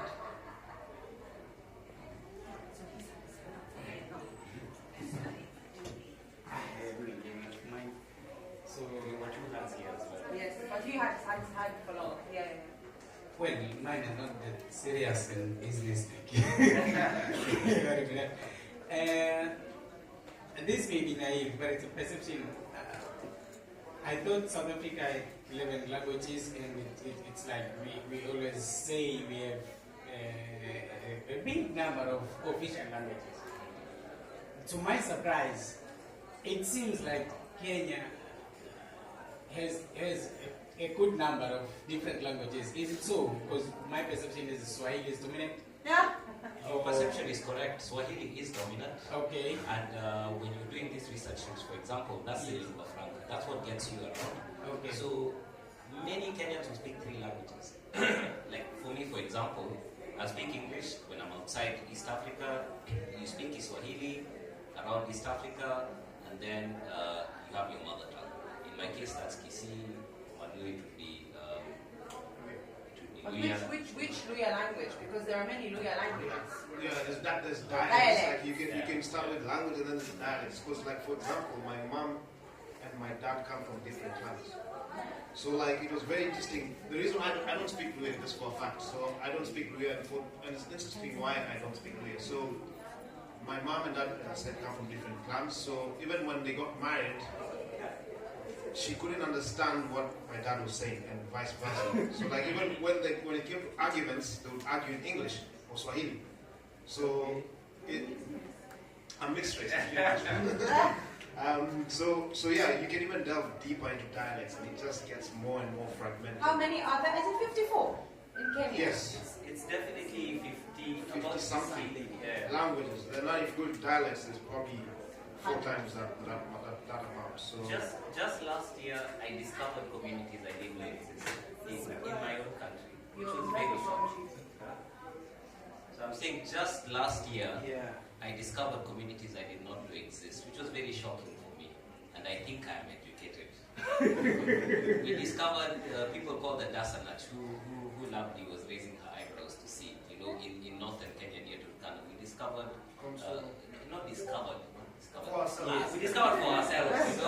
There are people called the Burji who are cotton farmers in Marsabit, and they make their own fabric, beautiful fabrics. We feel cheated that what we think of as Kenya, people who live in the city, is just 1/3 of the country at the bottom, and these 2/3 which we don't know much about.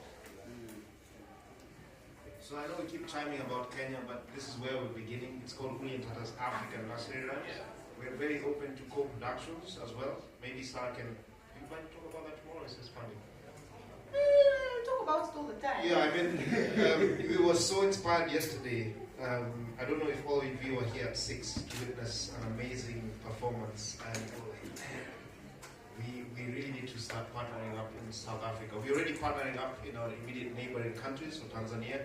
With AfriSauce? With AfriSauce. Chiga will be guiding us in April to go visit the Hadzabe and the Datoga as well. So we're slowly reaching out, and hopefully it's a Pan-African effort. So we really need everyone's support here, and partnerships are going to be crucial. We'll be working for the rest of our lives pretty much.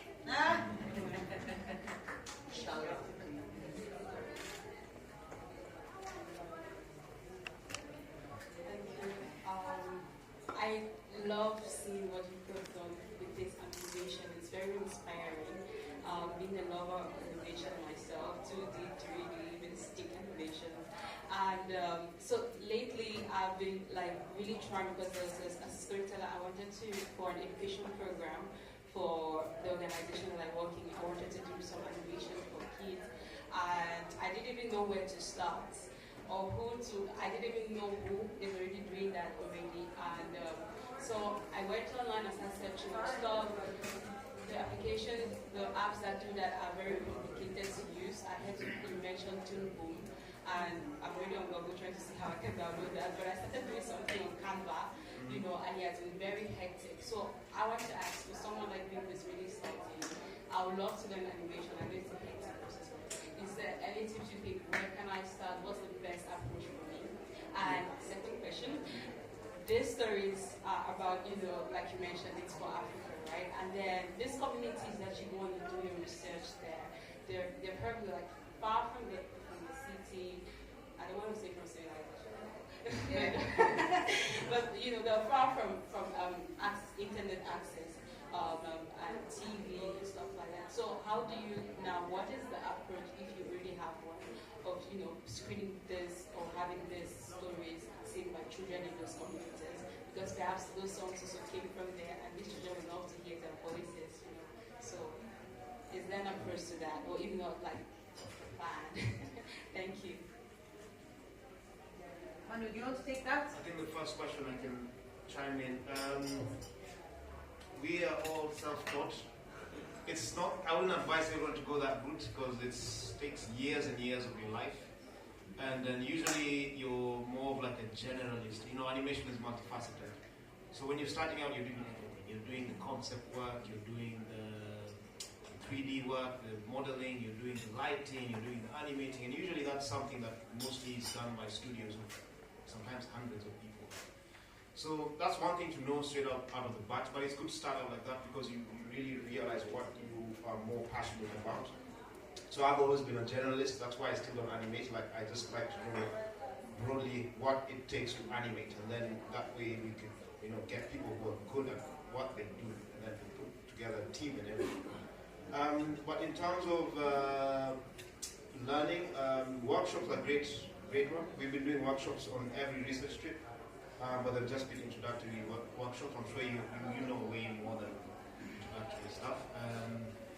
Maybe it's something we can pitch to Noel to have animation workshops part of NEWF. Maybe if we can send out a questionnaire or something and get people to vote, maybe we can influence that, because animation fills in a huge gap, especially with our folklore and our beliefs. And most of them are things that you see in your mind's eye. It would be great to bring those images to life through animation, because there's only so much you can do with the camera and visual effects. And so yeah, I think that's something we could try and motivate maybe. Also online courses. I'm sure there are quite a number of online courses at the moment. Also collaborate with animators from your country.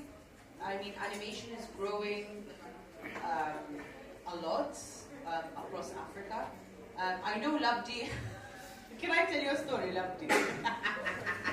so Labdi wanted to animate one of her music videos, and she went and people were giving a very high quote. So she said, I'm just going to do it myself, and she told herself. So you can also speak to Lovely here in a minute. And she has an amazing animated music video that she's done, which is really nice. But yeah, simple animation is doable as well. So there's also like a range budget-wise. Now, impact, very important with the communities that we work with.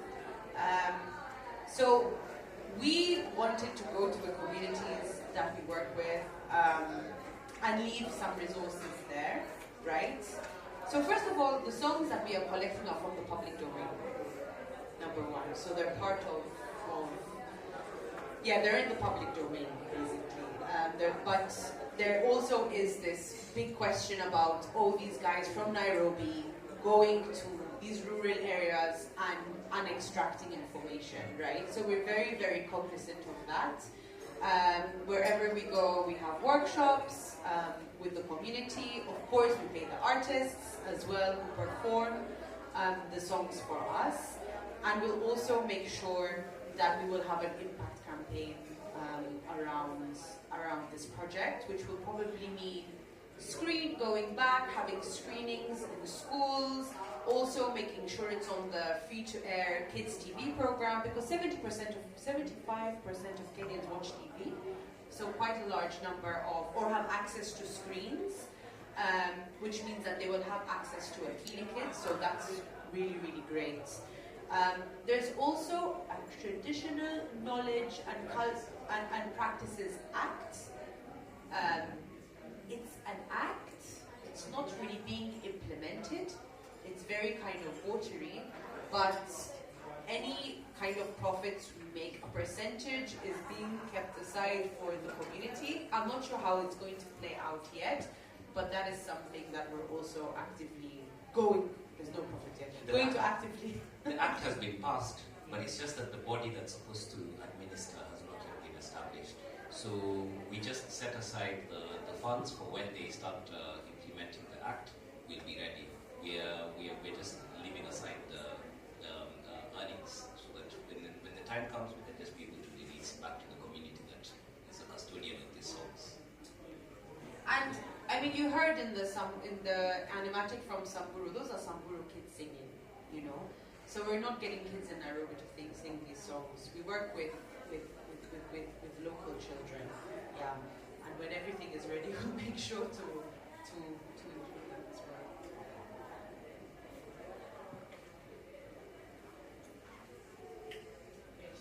I had a question that was answered, but I still have another. Psych. I just want to say, before even I get into my question, you guys are doing so amazing. What?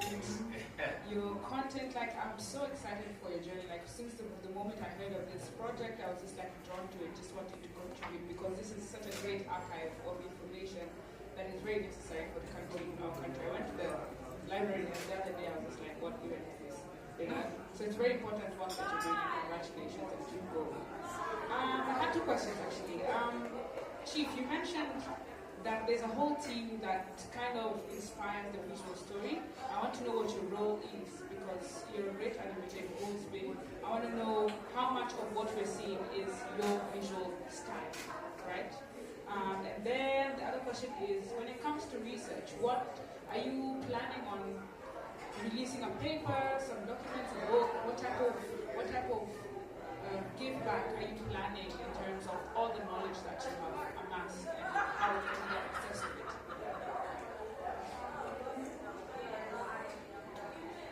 So my biggest contribution, I think, happens.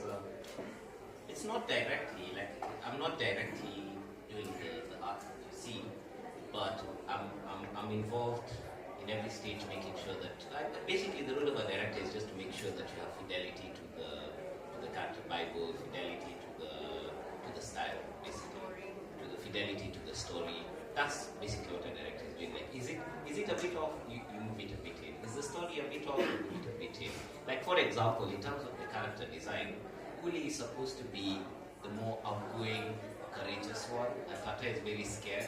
So if you have a sequence where Tata is the one who is outgoing and very bold, not scared of bees, that type of thing, then it's a bit off. You have to move it back into the parameters that have been established. In terms of artwork, yeah, you guide the character artists. I share some of the knowledge that I have in terms of, I'm always, throwing books at them, books on anatomy, books on, doing some drawings. But I'm actually proud that my artwork is not there, because I feel like if you hold something too tightly, also it can't outgrow you. What Noel was talking about with NEWF, that they were very proud to get to the point where they could let NEWF go. I'm looking forward to the day that Pungulupa, even when we are on NEWF in South Africa, the machine is still humming, and that's not possible if you're there growing every day.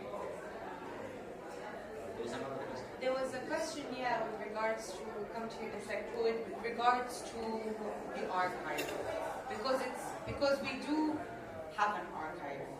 So we have a server. Currently, we're very proud of our server. We invested in, the server, and we've logged all the footage and all the songs. Man, this project is endless. Like, there's so many avenues that it can take. But I'm very open to wherever it goes. If it comes in the form of a game, if it comes in the form of books, if it comes in the form of a website platform where people can access these songs. I know that now we're currently focused on the animation, and the way I see it is I'm very interested in collaborating with researchers, who have an idea. Very interested in collaborating with book publishers, you know what I mean? I don't think we can do everything ourselves because we're sitting on a lot of things, but we really, really welcome people who want to come and, because we're animators. We're not even music experts, by the way. We have a music team now, so we've put together a team of music experts. But yeah, we need to collaborate, basically is what I'm saying. Yeah, we're not going to be able to do everything very well ourselves. So yes, spread the word, let people know what we have, you know, because we want to share it. Yes. Try a lot. Hello, congratulations. It's a very good project, and I hope in future we like our project more than we Yes. And my question is related to the language first, because you said that there is more than 50 local language, and according to the media communication, you are using only TVs, and I would like to know how about radio for the communities that there's no electricity, and the radio is the only way that they can get the information. And also, according to your presentation, you said that you only use the song, the local songs, but the transmission is in English. Do all communities that you have passed, they only speak, they are all speakers of English, or they use local language in their primary school and so on? And if so, why don't you use a local language sometimes as a legend, or English speaking but the legend local language? And okay, how do you make the people get involved? I mean, the kids and their parents to get involved in this program. How do you manage it? Thank you. I can't answer. On the question of language? Yes. Yeah. It's been a real bone of contention. Here you get to numbers now. Kiswahili will give you East Africa and not all of it. Kiswahili will give you Kenya, Tanzania, Congo, Eastern Congo, a little bit of Rwanda, Uganda military. No. So that gets you up to maybe 100 million, but you're definitely not going to get West Africa. You're definitely not going to get South Africa. So English will get that one. English will make it down here in the West, and then the songs are all going to be in the regional language with subs. So really, what will decide it, what will be decisive, is just the size of our budget. Because I know myself, I would like to have a Kiswahili version, but all of this will be really dictated by what's the size of our watches. That's what will be determined. I mean, dubbing is there. It's going to be dubbed in French as well, because our funders are Creation Africa, which is the French government, our our first funder. So dubbing is not a problem, right? So you have, like you said, the song in the original languages, but the dialogue can be translated to Portuguese, it can be translated to English, it can be translated to French. It's that to Kiswahili for sure. That we will do. That's a must. So I'm not really worried about that. Especially if we go the YouTube route, which is where we want to go. YouTube allows for different channels, so you can have Kiswahili, Portuguese, Yoruba, whatever it may be, French. So we wanted to go as far as possible, and we'll be very happy to cover all the languages. Then with regards to the song, I think our idea is to have subtitles at the bottom. Kids from 2 to 6 countries, well, some can, but they won't be reading it, but I guess it may be important for the parents. So, for example, we'll have this with English subs, but the good thing about YouTube is that you can choose. Do I want to choose this or that? Yeah, you have different options, which is good. Yeah. So language is important. We're cognizant of language. Again, the number of translations that we do will be dictated also by the size of the translation content. Yes. Related to the radio. Oh, radios! Yes, that's what we forgot. Yeah, I mean, like you said, that's probably further down our roadmap right now. We're so overwhelmed. Like, our bandwidth has all been taken up by this animation. We have this, we use Discord. I don't know how many of you use Discord. You should just see our Discord server. It's like bursting to the seams right now. So, I mean, even Chief is directly still working. Like yesterday we were called with the crew. You know, he has to take time out of the day. Otherwise, things just, you know. So right now our bandwidth has all been taken up by animation, but that's a great idea. You know, like we're on the same frequency. We're all thinking the same thing, and we would love to see that done. And possibly co-productions or collaborations would be the way to go. So maybe if you have another arm doing this, focusing on that, maybe that's the way to go. But it still costs money, you see. And we right now all our resources are just allocated to this first season, which is hopefully going to be done by end of next year. Well, yeah, I mean, this is what we want to do this year, right? But like I said, we want to come to Southern Africa, we want to come to Mozambique, 100%. You guys last night, we were like, that was a research trip for us. We want to go to Uganda. We're just crossing to Tanzania, but I mean Tanzania has like over 100 languages, by the way. Yes. So yeah, the road ahead is very long. To me as a question. Oh, you have a question? Oh, yeah, and then yeah. Hello everyone. I don't know if you have already covered this. I just want to know, like, is it available online, and how long is it? Like, are they considered like TV? So say you're coming to Southern Africa. So if I wanted to get it on like our national broadcast in Botswana, are you open to like partnerships where you could get it translated to some type of situation? Yeah, I think I can answer that. Or we take both. Let me answer because I forget. I'm like a goldfish. So our distribution strategy, I'm going to be totally honest, yeah, it's not 100% locked, but I want to go YouTube, which is online and accessible to let's say a larger number of African children than Netflix or Disney would be, right?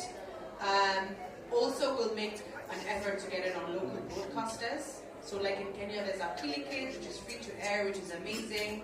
And I mean, it has millions of like viewers all over the country. So that would be ideal for us, right?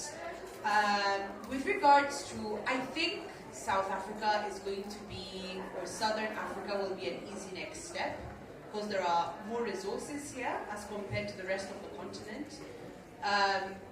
So yes, Chief and myself, Manu goes to a lot of these nature, wildlife kind of platforms, which is important, right?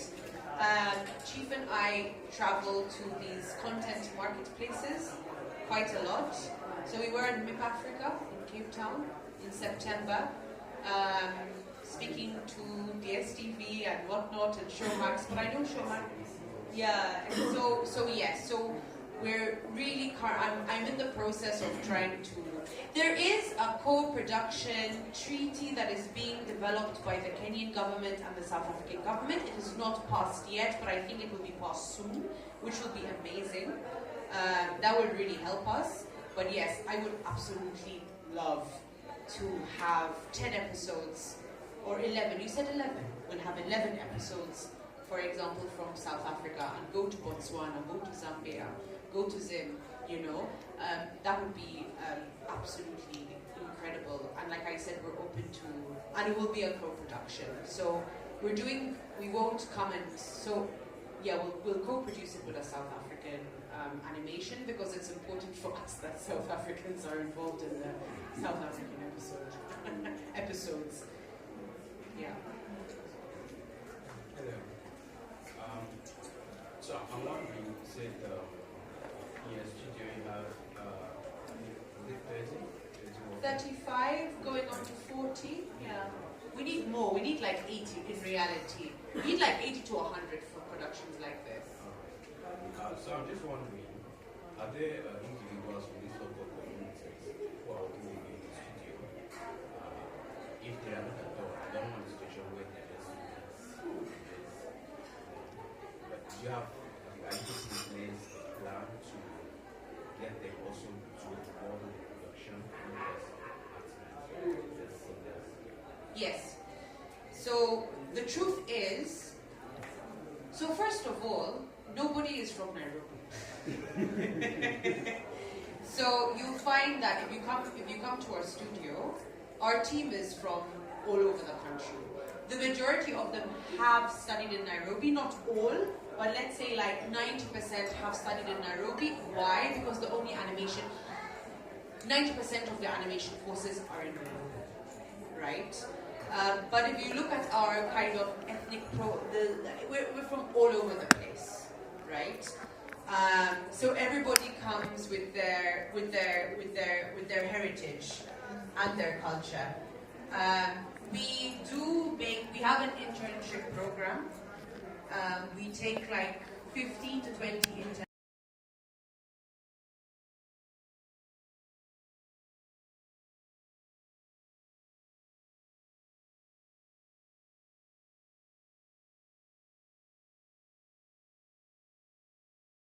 At the moment, so they come, they travel from their place. They normally have family in Nairobi. Everybody has kind of a distant family member in Nairobi, and they stay with them.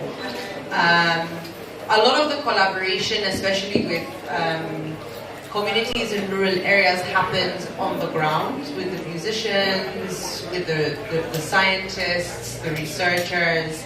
Yeah, unfortunately, animation does need a certain level of skill. We do have introduction to animation workshops in the field, but to animate you need access to a drawing pad, unfortunately when you leave Nairobi, other than like central Kenya, is really hard to come across, but yes, we do we have a connection with most universities that offer any kind of digital art, so we can as many as we can. I can add to that. Also, just to give you context of where the animation industry is in Kenya, we have suffered a long time from a chicken and egg problem. Yeah. So you have a lot of people studying to become software engineers, studying to become doctors, etc. because there's a pipeline. You know where your career is going to go if you study these things. The same was not being true for animation. Yeah. So when people don't see a future, they don't see a career, it's not worth making the investment, to specialize. You have a lot, that's why we had a lot of generalists, what Marco was talking about. So that's what we are breaking now with also this project. The fact that there is a pipeline, the fact that the kids who are graduating out of colleges like ADMI, Africa Digital Media Institute, can come in, go through an internship and you see a career, you can go to specialize in an area that you're good in. That's the first step. Once people can see careers, then you break that chicken and egg cycle. People can now start investing in specializing. Like when I started in animation, there were almost no women working as animators. It was a few. You could name them, like me. A handful. You know all the names. Now, like 90% of our animation team is all women, and that's something which I've seen just in my lifetime alone. So these things will take time. There's no silver bullet, but we have to create the animations to justify people studying animation.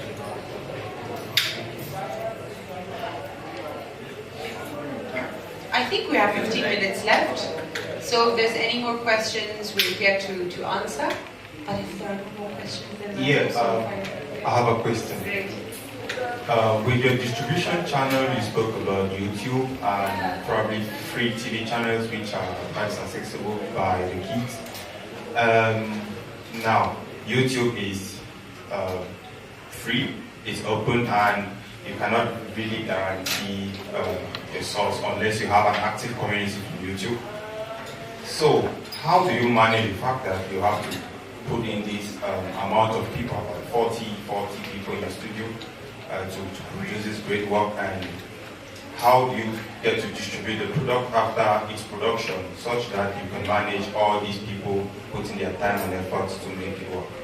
That's a very good question. So the truth is now we're funded, right? And we're lucky because it's a there's a cultural natural heritage element of it. But I'm very aware that the funding will run out at some point, and it's not sustainable, right? The thing about YouTube is that it's actually quite hard now to make money via kids' content because of a law that has been passed called COPPA that doesn't allow advertising on kids' content, which is quite right, obviously. If you do well, if you get a lot of views, then you can make substantial, you can monetize from YouTube substantially, even from kids' content. It's just much harder to do than adult animation. We believe that we're filling a gap. We believe that there are a lot of African parents who are very hungry to share original, authentic, locally made content with their kids. Our teaser, which had no, we just put it there, had 50,000 views in 1 week, right? That was just 1 week. So now we invest in good digital marketing companies. You know, Coco Melon was a YouTube thing, huh? So there are lots of shows that have done very well on YouTube. I was in a call with Durban Film Art yesterday. We're part of Durban Film Art incubator with them. People are not buying at the moment, unfortunately. It's becoming really, really hard to sell your content. So putting it on YouTube is just going to get you, it's going to help build your audience. I'm not going to sit here and say it's going to work, but I think we're at a time in the industry where we also need to experiment and follow what we want to do. So yes, we believe that it will do very well. That is our belief. Yeah, I hope that we're right. But yes, we're also thinking about, how do we get these views? Because algorithms, yeah, unfortunately.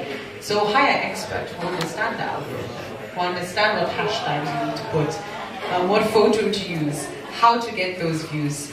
So yeah, that is, and then everybody else hopefully will just come and be like, oh look, you have a million views. We want that on our stream now. Yeah, it will be a lot of work, but we believe it can work, and if it doesn't, it's okay. We tried it. All right, thank you very much. I'm just going to bounce back again. So from understanding, your target market is YouTube. Our target market is African children. African children. Yes. Through YouTube. Yes, because that is the most accessible, right? If you put it on Netflix, if you put it on, Disney, they pay a lot of money, right? But African kids are not going to see it. Like Kizazi Moto, how many Africans have watched, that it's beautiful, it's great, but how many Africans have watched it? It's for a Western audience, right? So if you have any other recommendations on how to reach African children other than TV and YouTube, then let me know. But and also African streamers. But African streamers will be happy to put it on. But all African streamers are not accessible to all African children as well. Yeah. Okay, thank you. So your advice to me, if I'm venturing into animation, natural films, is that I can begin with YouTube. Who is your audience? You start from that question. Who do you want to watch it? If you want, there's nothing wrong with selling to Disney and selling to Netflix. Yeah? I'm not going to sit here and say, oh, that's not the right path. If you want to have a flagship show, if you want to make African content that's accessible to a certain percentage of the African population and globally, that's fine. It's valid, right? But if you want your audience to be African kids, don't sell to Disney. Because African kids are not going to watch it, right? I think we also believe that we can support our own content. Although on YouTube, by the way, just so that you will know, like Western eyeballs will give you more money, right? There's also a huge diaspora who are so, sometimes even hungrier for content. Actually, the highest number of views on our teaser were from France. And I know who those French people are. I know they are West Africans living in France, 100%. You know, there's a huge diaspora. So also include them in your business strategy. You know, millions of Africans living outside who will give you more money via the eyeballs because they live in the UK or France or America. If there's no advertising on the show, how does YouTube give you money on the eyeballs? I thought it was only if there was an advert. There are some adverts, but they're very limited. So even when you're on like watching kids content, there's adverts, but they're much more limited. So you'll earn less, and it's hard to get, you know. But I know that Content d'Afrique, for example, which has millions of views, and again, it's nursery rhymes from Central and West. I mean, they make decent amounts every year. Yeah, like $500,000 to $1 million, I believe, yearly. Yeah, which will be enough to run like our animation studio. And then if you put like licensing on top of that, merchandising.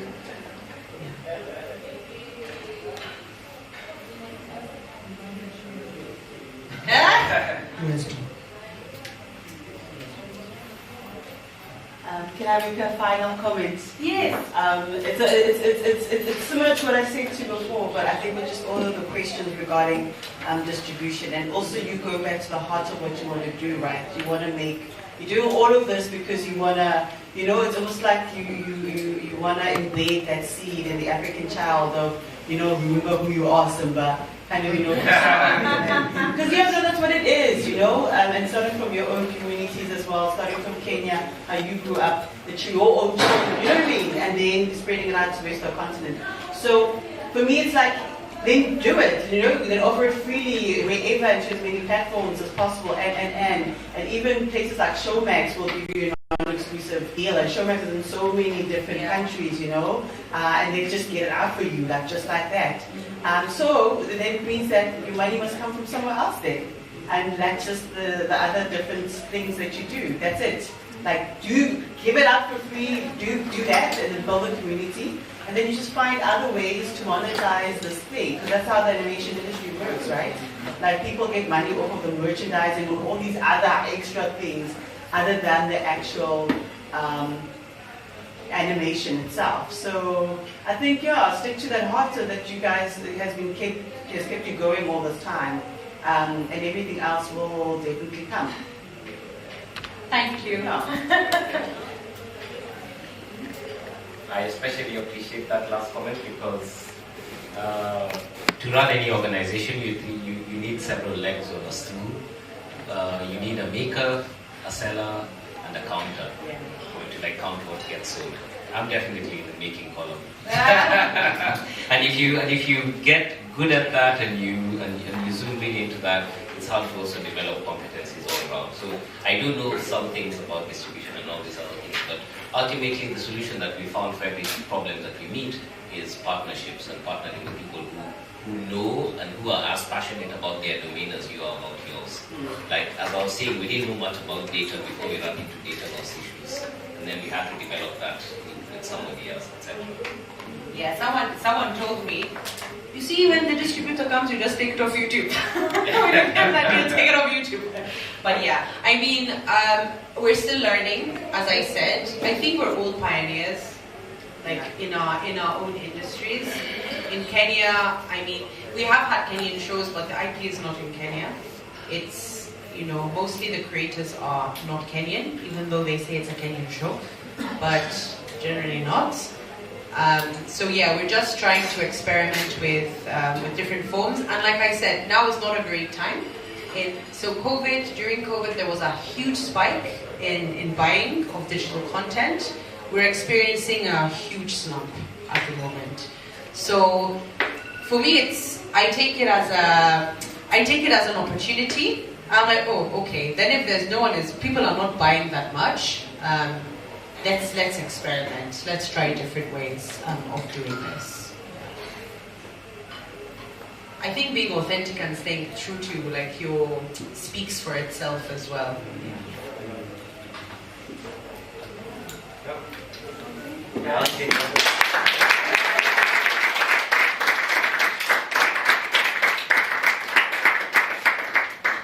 Thanks so much for coming today, and I hope you use animation in your films, even if it's not a fully fledged animated film, just to show other aspects. So if you're going into a microscopic scale, showing different aspects. Reenactments. Yeah. I hope you get to use it. Yes, thank you.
in reef fish and coral reef monitoring.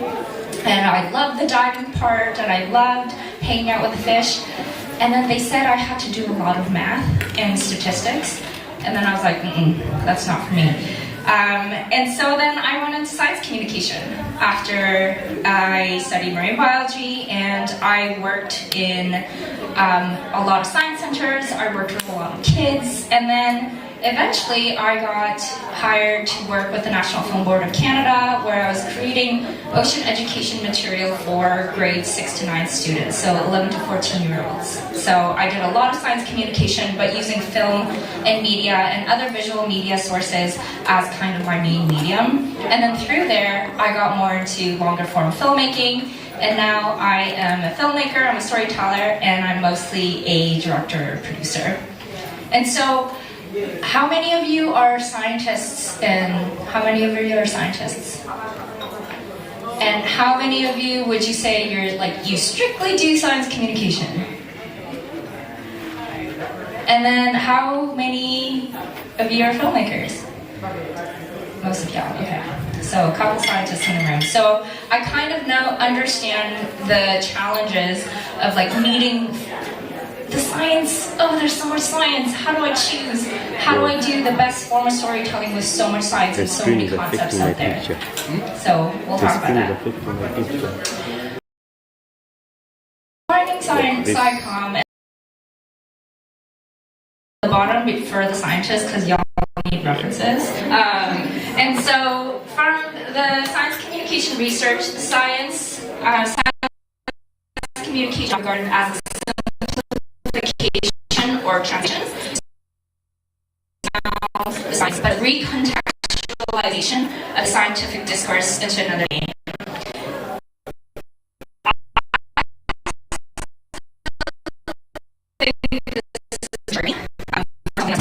So I make my own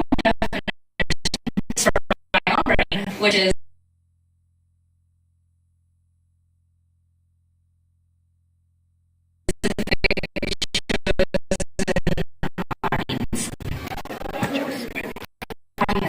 it's my favorite thing. So if you've worked for, if you ask me to know, here's the first thing I will say is who's audience? Who are you making this for? Because without knowing that answer, without knowing how it's really hard to make your communication effective, and it's really, really hard to make decisions about your story. And so your audience, the people you are doing science communication to, the people that you will be making your science stories for, and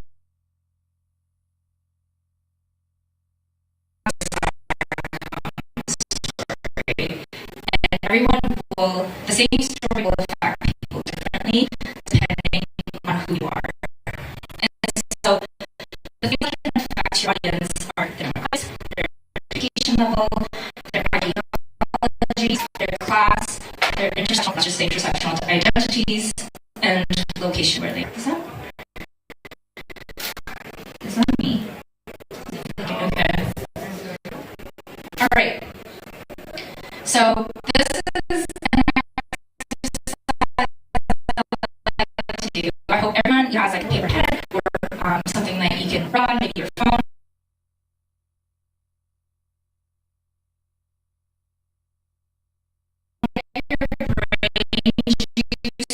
Is working on how to really think about your audiences. I want you to view your audience,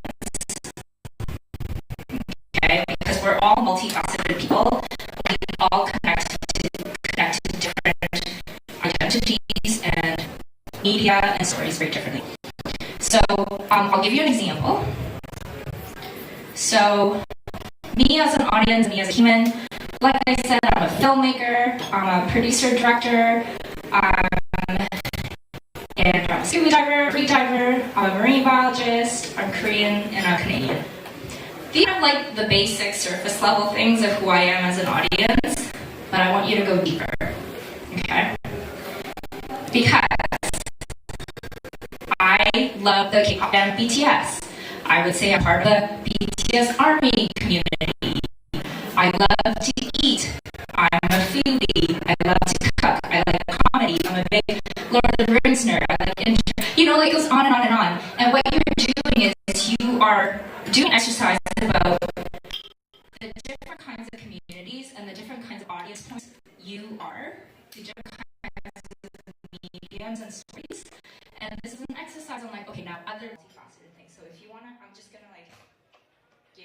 2 minutes, and let's see how many you can come up with and how creative you can be.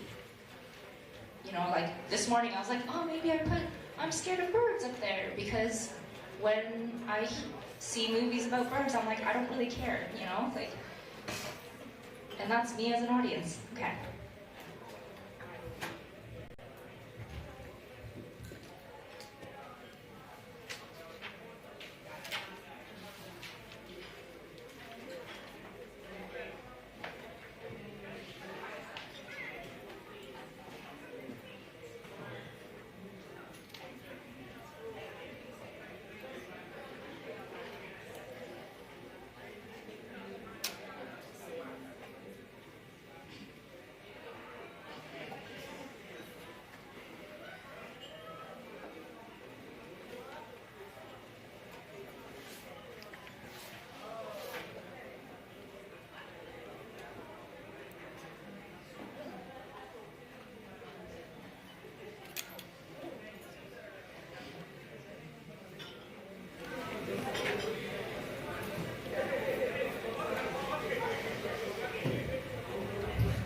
We have a lot of things to cover, so I give you a minute. All right, who wants to share like a very obscure audience fact about themselves? I'm going to pick on my friends in the room if I get hands. Shamir. What is like one thing people in this room won't know?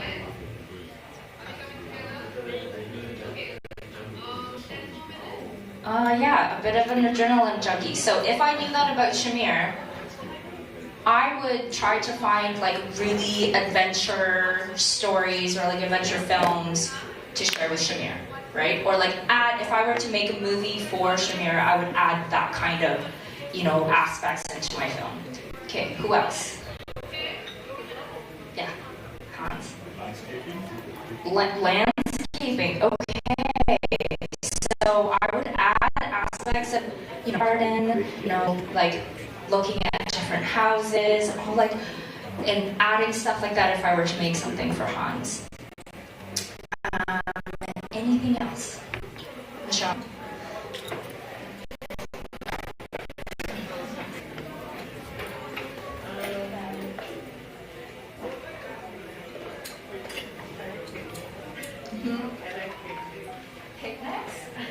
Okay, so Michelle likes picnics, so I would try to find like really aesthetic, you know, like backgrounds where she can put a cloth on like the side of a cliff and like have a beautiful picnic as part of something that I would create for an audience like Michelle, you know? So we have our very obvious like natural history, nature, environment, wildlife audiences, but I think we can be more creative about, even in this room, we have so many different kinds of entryways where we can extend our audiences of our films and our stories to people who we can authentically connect to and add different facets into our storytelling to invite more people into the conversation.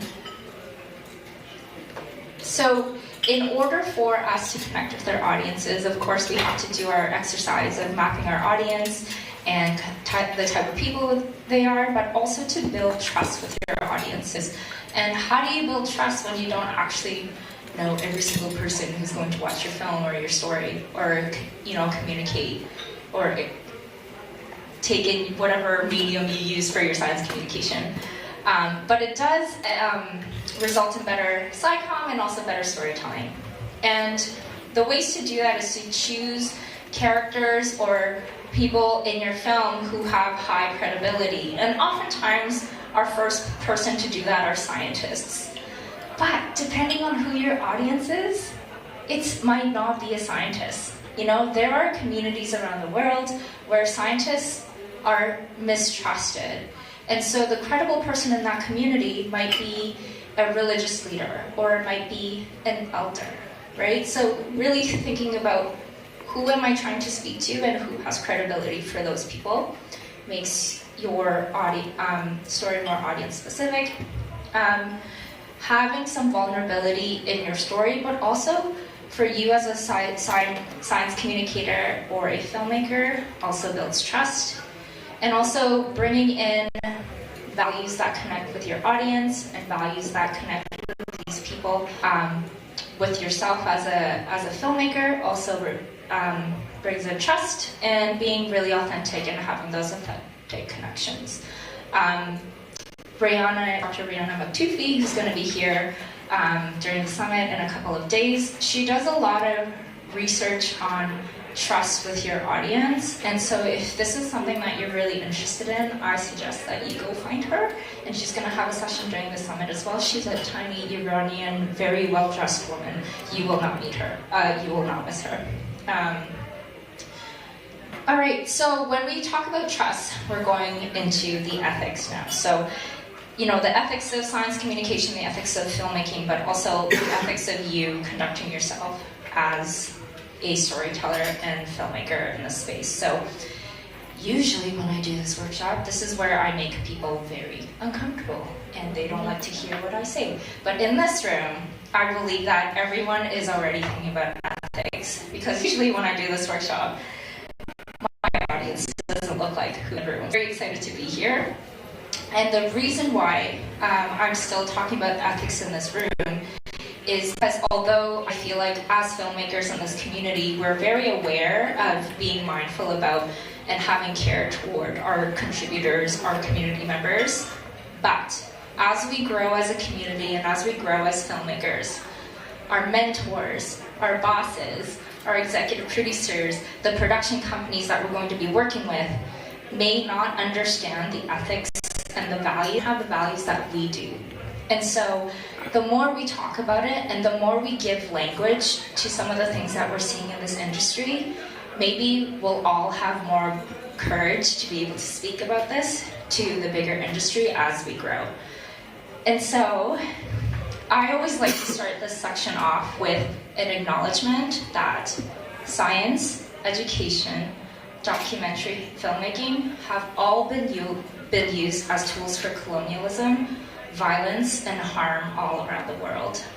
And right now we're talking about using science, education, and documentary filmmaking in our practices. And I think understanding the histories of the industry that we work in will also help us do better in this industry. So at Jackson last year, I was on a panel with Larissa Sousa, Telephone Charles, and an Indigenous filmmaker, Shireen Pillar Gonzalez, and we had a panel on community co-creation. And I would like to invite Larissa up to kind of do this section with me on the ethics, because I think Larissa brings a very good perspective, and she's seen this, and I've seen this, and from very different parts of the world. And we're going to be talking about the history of harm, extractive practices, and power dynamics that exist in our industry. So this specific genre that we're working in, science, nature, environment, wildlife, oftentimes I hear it as kind of like the new colonial exploration kind of industry, because, you know, we're always chasing the first ever or never before seen, and to me that sounds really colonial, you know. And so being mindful of those words and being mindful of the people who are trying to get those sequences, maybe we can suggest not using those words, because we can still do the sequences without that kind of framing. Documentary is seen as objective and we're just documenting facts, and I think that's bullshit. Because as storytellers and as filmmakers, we know that when we get into the edit suite, we're kind of doing whatever we want, you know? And so I don't really believe that documentary filming is objective. I think we are storytellers. We're still trying to move stories in a way that we want to. So whenever people say documentary is objective, or we can't pay people because we're for journalistic standards, I like to say, is it really though? It's not. And then I think as documentary filmmakers here, if we're not careful, we perpetuate biases and stereotypes to larger audiences. person? Yeah, so as Sonia said, we did a panel on community co-creation. And basically what we were focusing on is, what is community co-creation? How do we define that? And I feel very, very blessed to be a part of this community, because what we say here, we are changing the narrative. And what a better way of Africans telling African stories, because we know our values, we know what we respect, and we know what we want to see, or what we would like our children to see. And so the idea of changing terminology, that's point number one. As Sonia was talking about, it's about extracting. If we're asking somebody to come and tell a story, to share something, we're extracting something from them. So what about the ethics? Where is the ethics? When we go out and we want to have a story from a scientist, from a community member, what's the first thing that comes into your mind in terms of ethics? Let's be participatory. What comes to your mind when talking about ethics? Release forms. Release forms, yes? Okay. What else? Release forms means the person is consenting, that they understand. But do they understand though? Are they in English? Are they in the local language? Did you take time to explain to that person, what are you doing? Why are you doing? What are you gaining out of it? That's the ethics that we're talking about, and not just saying, hey, we're coming to film you. Do you accept? Yes. Here's the paper, sign it. That's what we normally do. And so that's what we're trying to get out of it. And one of the biggest things in that is time. Do we have time to do that? So all that you said now, and also all the things you said now, but also just everything before that, like how do we even approach you in the beginning? That plays a very important role. Like, for example, you made now, this is what you're gonna get, this is, we can't do that when we out there speaking with somebody.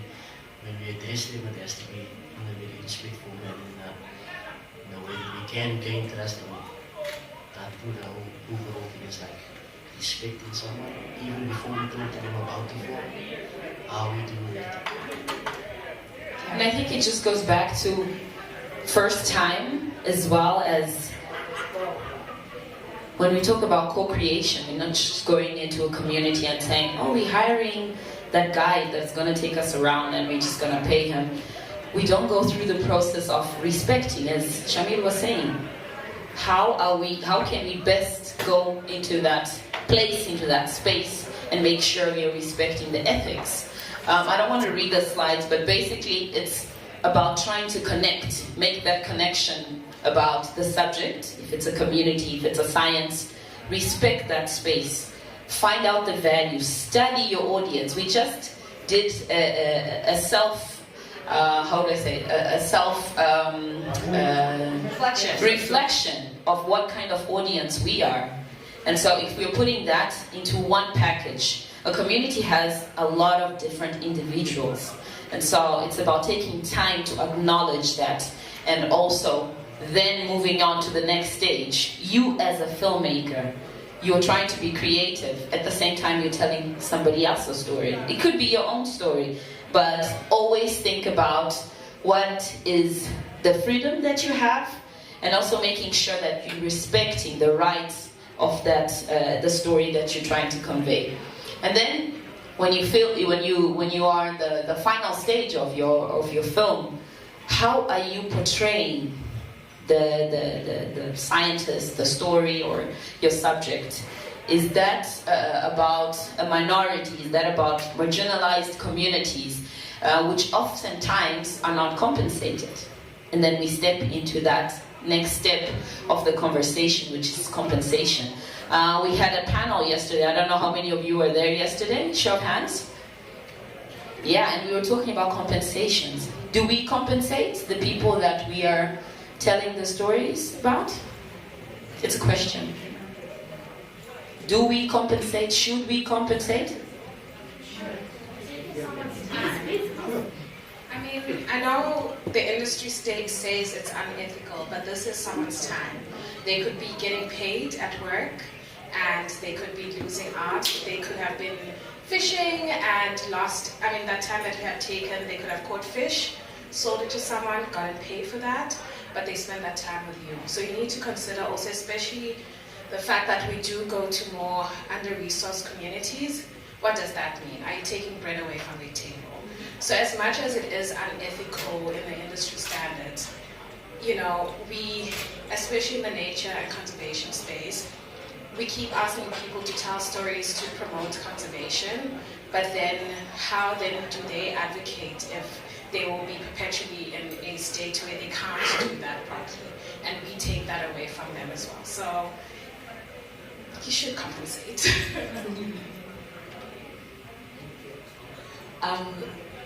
I think this is a question that I raised at the last summit.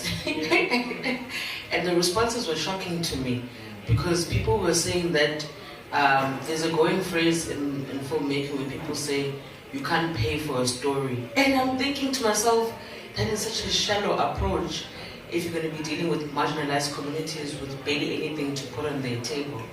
And I think it ties it back with the concept of ethics in terms of that culture as well, what it means to actually provide for your family.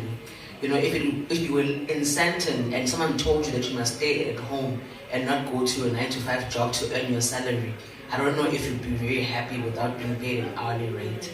So I feel like part of ethics is not only to approach your character as just a mere story, but to be able to put yourself in their shoes as well, and dignify them and their position in your film as another human, and not just as a character. And I think that's at the center of ethics, being able to humanize those people and to respect their culture as not above or below, but as one that you should respect. I know the seasoned filmmakers are still going to say you don't pay for a story, but yeah. But it's your story, remember? Yeah. Whoever it is, it's their own story. Mm-hmm. But do we give that choice of people saying no? No. Because this is industry standards, journalistic practices. And no, you can say no.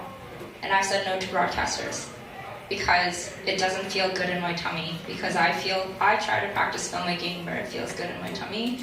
And very early in my career, I was trying to do what was industry standard. And I've had Indigenous elders point to me and be like, are you being paid to be here? Yes, sir. Are these people being paid to be here? Yes, sir. How come I'm not being paid? I was like, it's a very, very good question. I will figure this out. And there are creative ways to go around this. Now I feel like there are a lot of people and mentors in the industry where they understand. And they will compensate either in very creative ways or as honoraria that are very large, or, giving them roles on production to be able to pay them properly. But I've also been like, canoe rental, or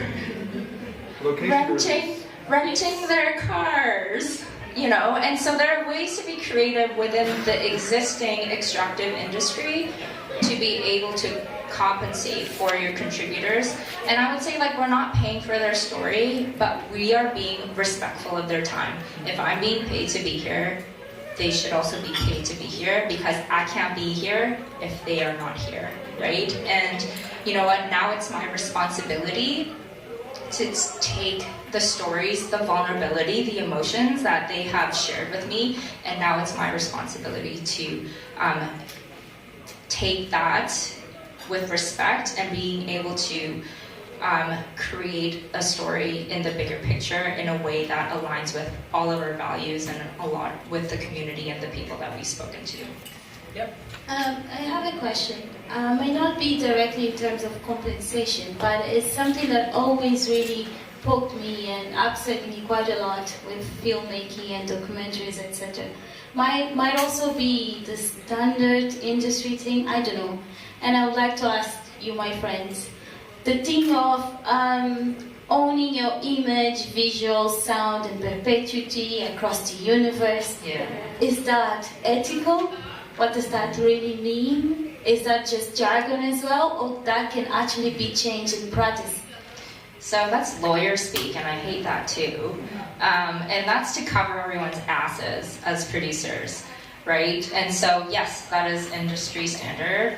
And it does make it feel icky. You know, it contributes to the extractive nature of our industry, where you take someone's image and stories, and now I own it as a filmmaker, and now I can do whatever I want with it and profit and benefit off of it. And that's an extractive model. And what we're trying to do is make it circular. So in Canada, where I'm from, there is an office called the Indigenous Screen Office, where amazing Indigenous filmmakers have created a set of guidelines where we address exactly that. Who has ownership? So I work a lot with Indigenous communities in Canada, and it is a conversation about who owns that footage, who owns the right to that material. And it's really different every time. And there was an instance where I had to give a copy of my footage, all of it, everything I've shot on their territory, to the nation, because it was a shared right. I've also had this where final say goes to the community, because it's not my story, you know? And so it's a conversation, and you as somebody who's signing a release form, you have the right to have that conversation with your producers and your directors. And the more we bring this up, the more that people will be like, oh, actually, maybe this is an issue and we need to change language. Yeah, I think as Africans, we're still far from having that kind of office, but we can use spaces like this to start the conversation, to start making such documents and making sure that we are educating our communities, we are educating our policymakers around that, because a lot of the times, a lot of them are just made up here and not really thought of what happens down here. And so the idea of when you're doing a film, you go community, you show the community. Before you show to anybody else, this is how we are portraying you. Do you agree? Do you want to change this? Do you want to change that? That's also around the ownership of the footage, because people need to agree before it's shown to the world. Because you signed it, you said, I want to share my story. And so, if we can, then bring benefits. Sometimes it's not money. A lot of the times it's not money, especially around science, around conservation area, but we can be creative in how we can compensate. It's a discussion. Yes, it's an open discussion that we can make sure that this is circular, that we're not just going there and hiring guides to show us around. It's not a linear extractive praxis, it's a circular practice. You know, let's change the model to more of a circular practice. Yeah. I'm just going to go back to something that I really like to talk about in this industry. Is the violent language in our industry. You know, we shoot, we take photos, we capture images. This is my least favorite. It's a run and gun shoot, you know, shotgun mic, master files, you know, like if you really break down a lot of the terminology used in our industry, it's gross, it's icky, it's violent, and there are alternatives, you know. We are filming, we are on location, we are making images, we're making stories on the fly, you know. And so, and there's actually a website where there are like dictionaries you can like search. And please DM me, come find me, I will send that to you. But if the more we're aware of our language, maybe we can transform kind of our practices as well, because language really matters. I think I gotta move on, Larissa. Thank you so much, Larissa, for having this conversation with me.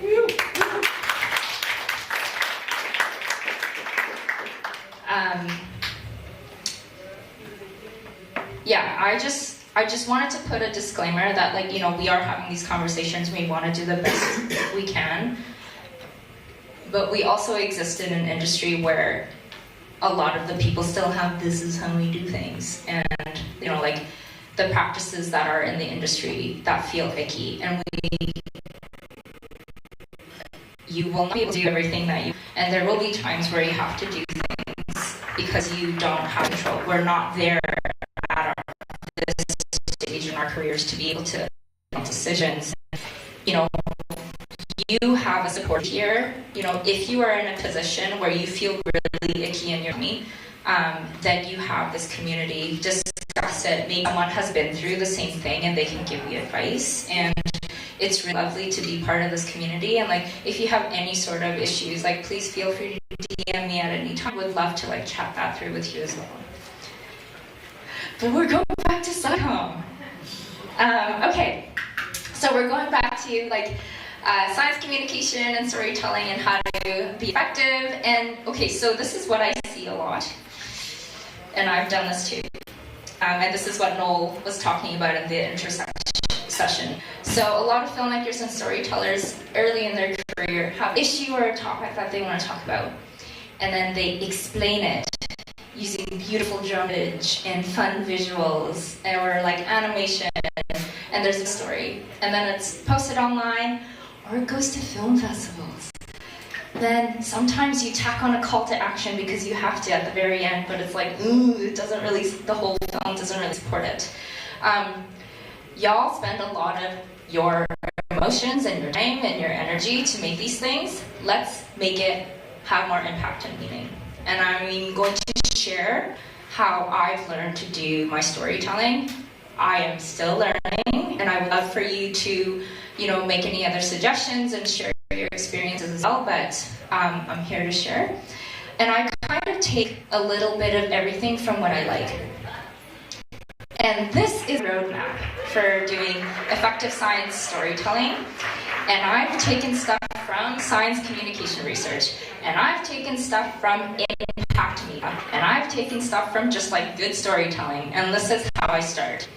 First, of course, there's an issue or a topic or a problem that you want to create something about. Then you figure out, okay, like, based on the issue, what is my desired outcome?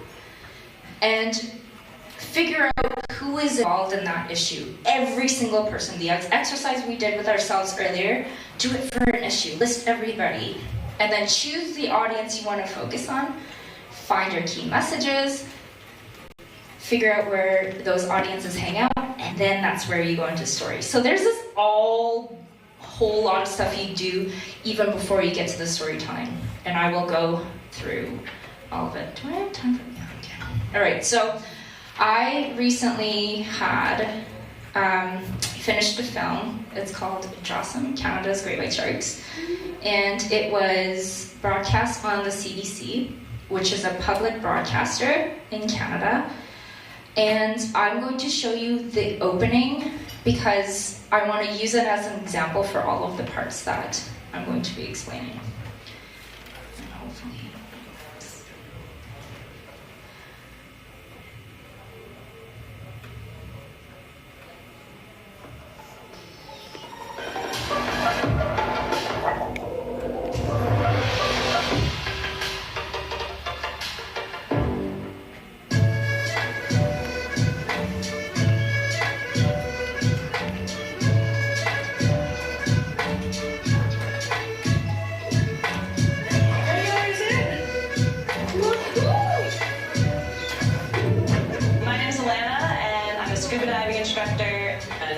educator, and I love the ocean. Alana Canaran has spent the last 10 years getting close to underwater life in Atlantic Canada.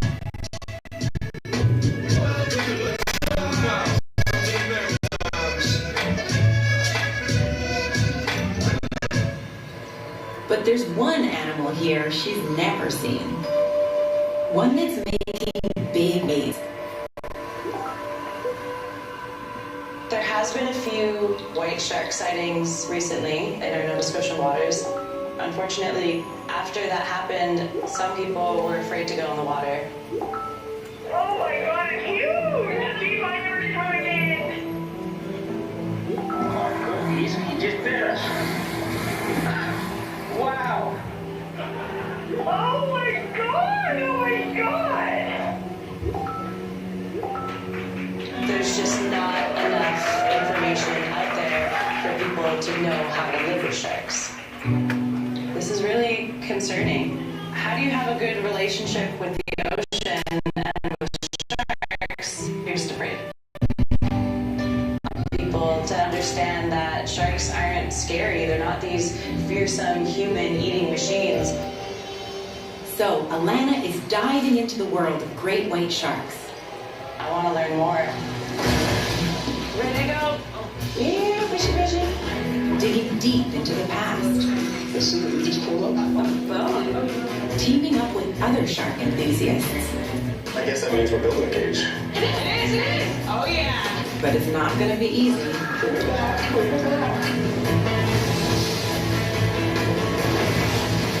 To discover why great white sharks are in Nova Scotia's waters.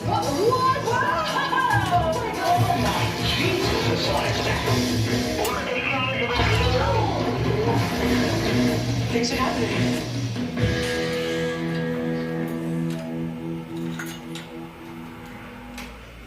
Okay, so that is the opening of Jocelyn. And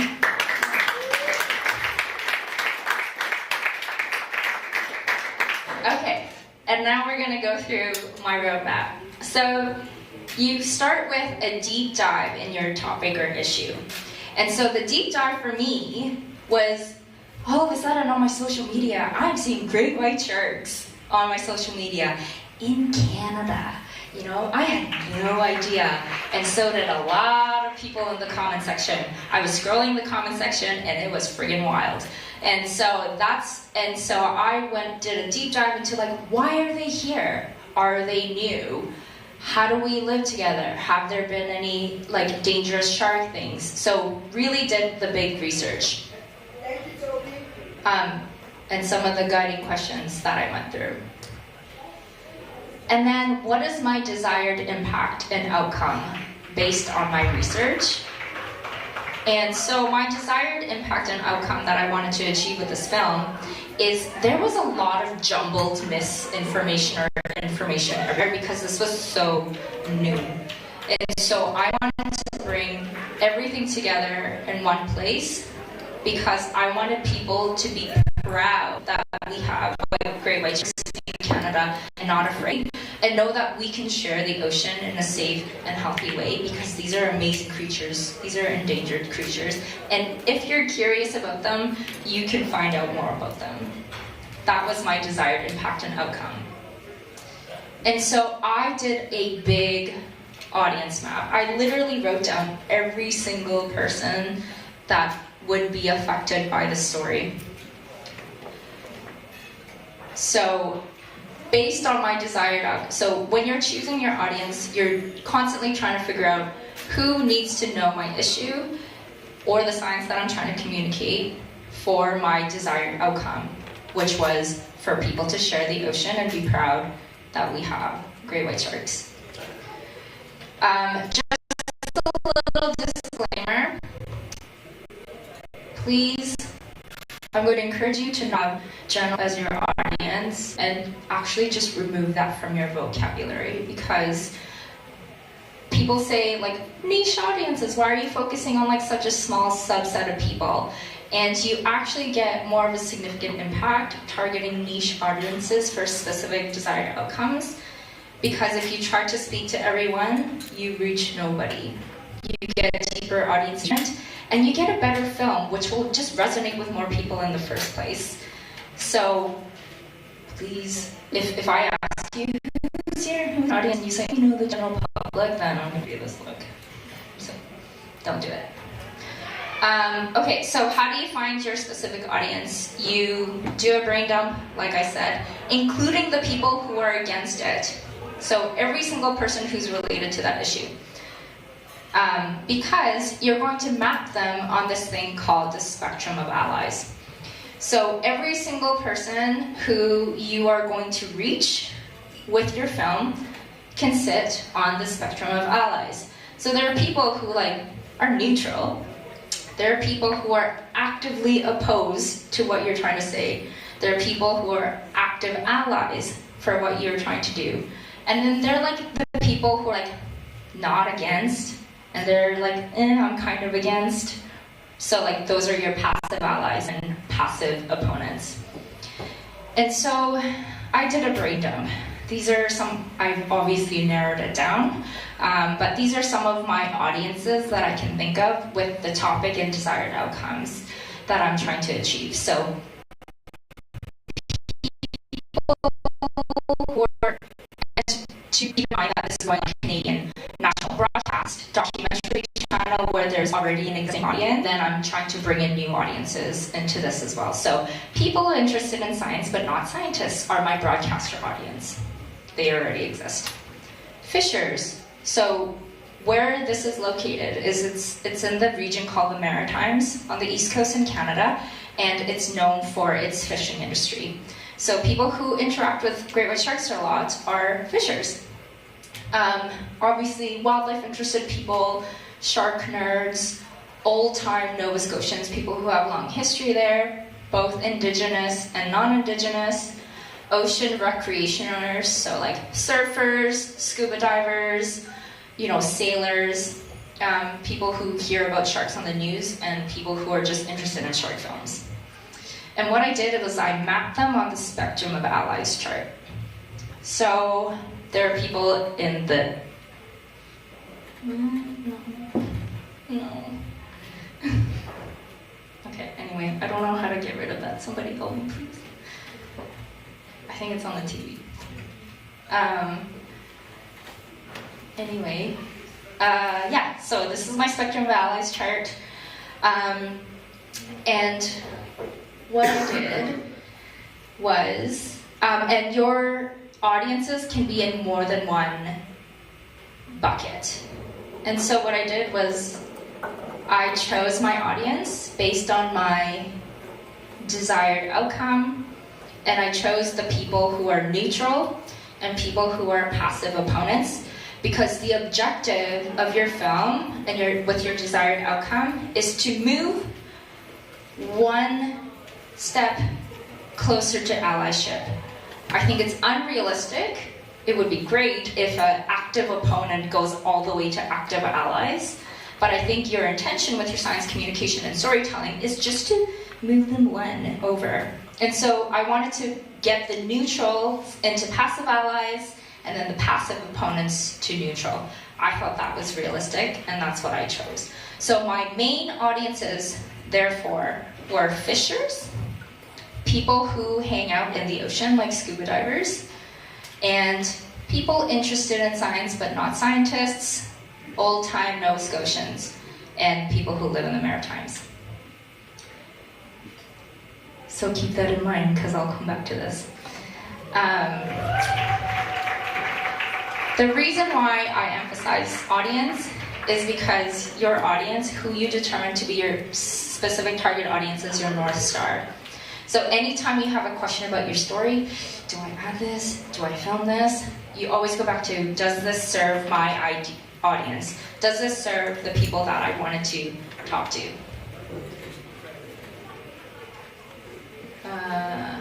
Yeah, I'll come back to this. Any questions so far? I'm just trying to speed through this. Jeff? No, they were. Oh, okay. Okay, so based on who I chose as my audience and my desired outcome, this is where I like to choose my key messages. Some people like to choose key messages much earlier, but I find that I want to choose key messages after I know who I'm trying to talk to and target my key messages for that specific audience. So based on your research, desired outcomes, and your audience, what are the key messages that your film or your science story or your science communication is going to focus on? Because this is the theory of change. And a lot of people define theory of change very differently. And if you like Google theory of change, like everyone defines it different. But this is kind of what I've come up with, stealing from many different sources. Because I have a desired impact that I want, and I have chosen my specific audience, and with a specific key message equals the action that I want by my audience. And this is kind of the formula. I literally like to write this down because this is my formula for creating my story and all of the creative elements that go into my story. Okay, so I mean, like, as filmmakers, we have a general platform, which is filmmaking, and like platform and medium, which is filmmaking. But as science communicators, I've worked in science centers, I've worked in animation, I've worked in VR, I've worked in 360, I've worked in, you know, animations or like a combination of all of these things, because as a science communicator and as a storyteller, you can tailor your medium, which means like how you're going to tell your science story, how you're going to tell the story, based on where your audience hangs out. You know, let's say I chose gamers, you know, as my target audience for something. Gamers don't really hang out on Instagram. They don't hang out, you know, on Facebook. They hang out on Discord, yeah. Oh my god, I like blanked out. I was like, oh no. Yeah, Discord. And so you would tailor your messaging, your media, and your story to whatever fits Discord, because your target audience hangs out on Discord. Same thing for, you know, and just like being really creative about where your people hang out. Like, all of you are probably on Instagram because we're, you know, like a group of filmmakers and we're very visual. But do my fishers hang out on Instagram? No. Yeah, so like that's something that I thought about. Like, do my fishers hang out on Instagram? No. How would I go hang out with my fishers?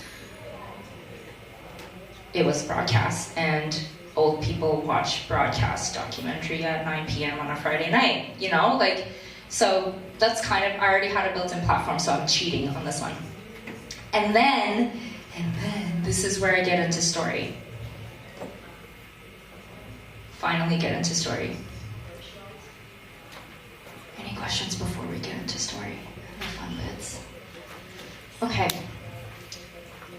This is a lot before we even get into the fun part. And the reason why we do this is because it guides your story and the key creative elements that go into your science communication and your science story. So some of the key creative elements that we can choose based on our target audiences are characters, music, setting, animations, the language that we use, the tone that we use, the length of the film, and science concepts. So my characters, through your trailer, you see that I have a fisher, because my target audience was a fisher. He is an old, gruff, swear out of his butt all the time fisher. I have a scuba diver, you know, because my target audience was people who use the ocean. And my third character is a wildlife filmmaker. I would say he was the least relatable, but he collaborates with my other characters to get the mission done. You'll notice that I have no scientists as my character, and that's because I wanted to target people who are curious about science, who are not scientists. I wanted to show that if you are curious, then you can still do science, and you can still be interested in finding out answers to your wildlife question. Music. The first song that you heard in my beginning, that is the instrumental version of a local Nova Scotian, very famous Canadian rapper. And so, for somebody from that area, from the target audience, they would know what that song is. And so I was able to use music to capture the capture my audience. I said capture, to hook my audience. The setting, again, it's very local to my target audience. I used a lot of animations as jokes because I wanted the tone to be comedic, I wanted the tone to be light, and I essentially used them to make things more punchy.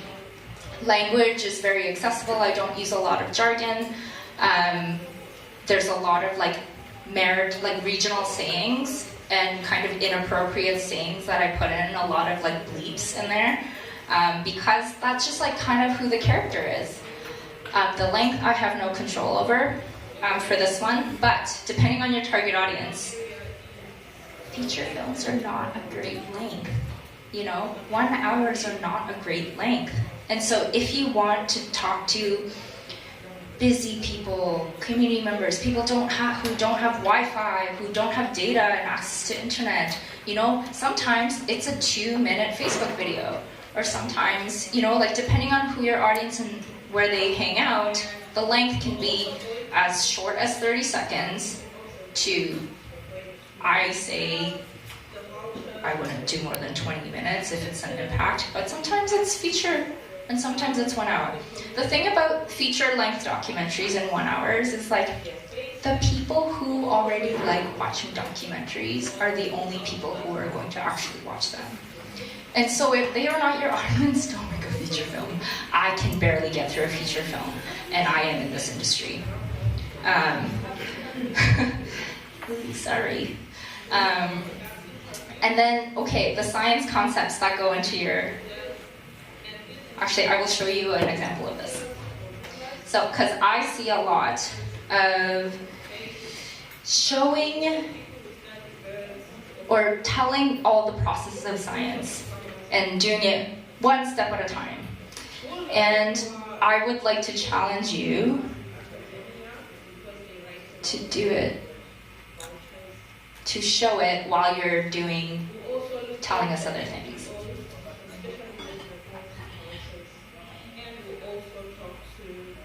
Okay. Analyze all the images for the photo ID catalog. So this is them doing science. I'm not narrating, oh, they ordered Something things. that no other animal in the ocean has. Okay. Does anybody see anything to distinguish in there? A few white slashes. Yeah. Something close. We were able to use the different markings and scars as identifiers to then see if we're seeing the same individual over and over again in the footage, or if we're seeing different ones altogether. When you receive a permit, you need to document everything that you've seen and done and share it with the species at-risk people. I don't really think they understood just how many animals that are in our waters. Over the past 3 seasons, on one small stretch of Nova Scotia's coast, ART has identified a total of 53 different white sharks. For a 6 nautical mile or a 7 nautical mile, that's a lot of animals. That is a lot of animals. They are more abundant in Canada than we originally assumed. And there is a strong hypothesis that they're increasing, and that's good news. But more long-term research is needed to truly determine if the shark population is growing. Okay, so that is the scientific process that these people are doing. I didn't say, so they search these images, look for these markings, and then they put it on this sheet, and then they sort it out. You know, like, I challenge you to be very creative about showing scientific process without narrating it, without going into too much detail. And this is where it gets fun, you know? Like, you can be creative about showing science and how science works, but through creative visual means. They don't actually do science like this. They do it on a screen. But if I showed them actually doing this on a monitor, that is so boring, you know?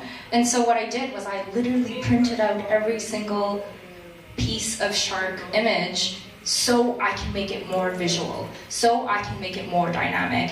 And then I put 2 different kinds of time lapses and 3 different kinds of shots, because I also needed it to be varied, because just a time-lapse shot from like up above is not interesting. I had lapse time, I had time, you know, like you saw all the different varied shots, because I wanted to show scientific process, but in a more creative way. I'll go through some of the things from a creative, specifically tailored to my audience way. You know, I did an introduction to my fisher, but I also showed him as a shark nerd, somebody who is a fisher, but somebody who is not a scientist interested in sharks and pursuing his dreams of studying sharks. He's just like an interesting character to begin with. See, I made very crude joke animations because I wanted the tone to be accessible and like kind of jokey. My least relatable character, who I thought, who's kind of outside my target audience, he's a wildlife filmmaker and he's like not very dynamic.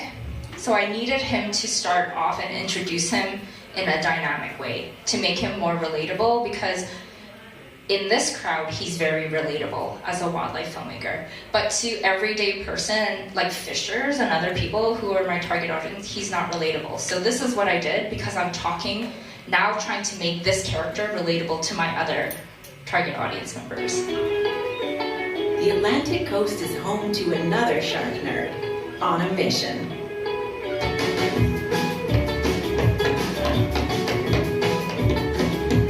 My name's Ekhaya Labs, and I'm a wildlife filmmaker.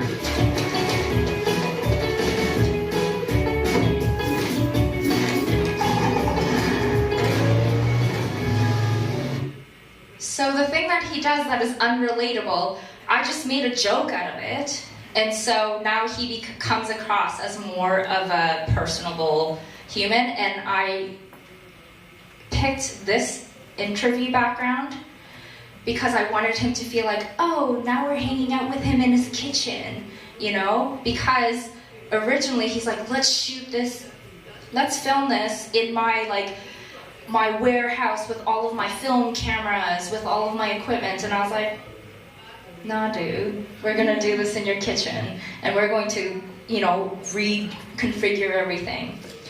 The music that I composed, I purposely didn't have like beautiful orchestral scores.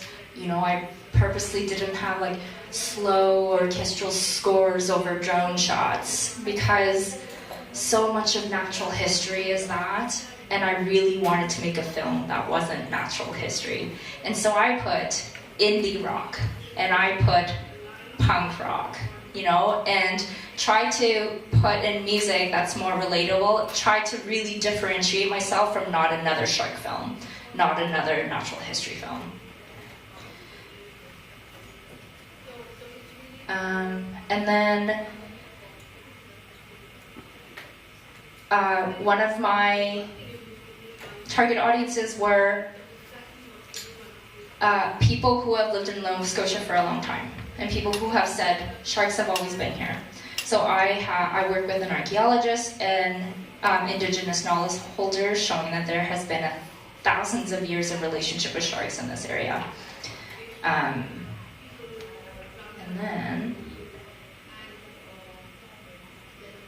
And then my final scene is like communicating all of that back to the Maritimes Nova Scotia community, because that was also my target audience.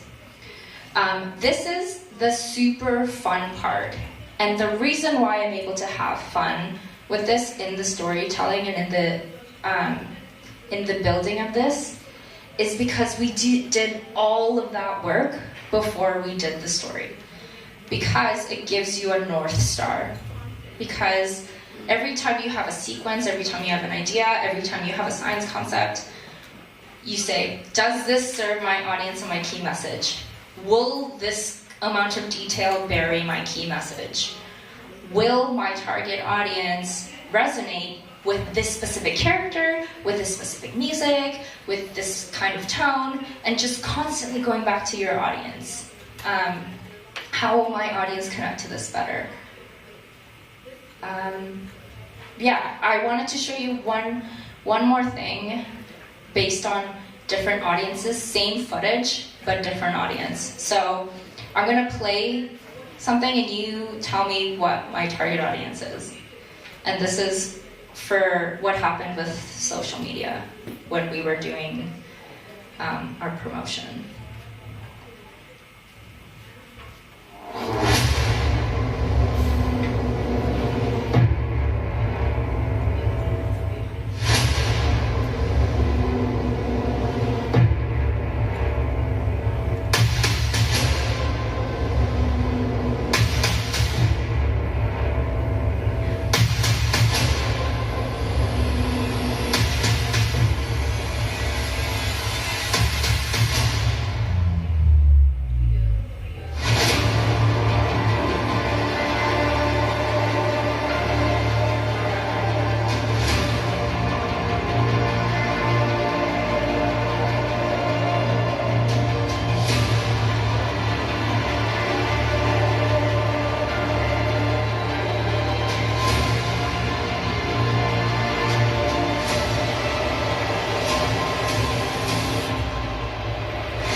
Same thing, very different. So who do you think the target audience is for the first epic one?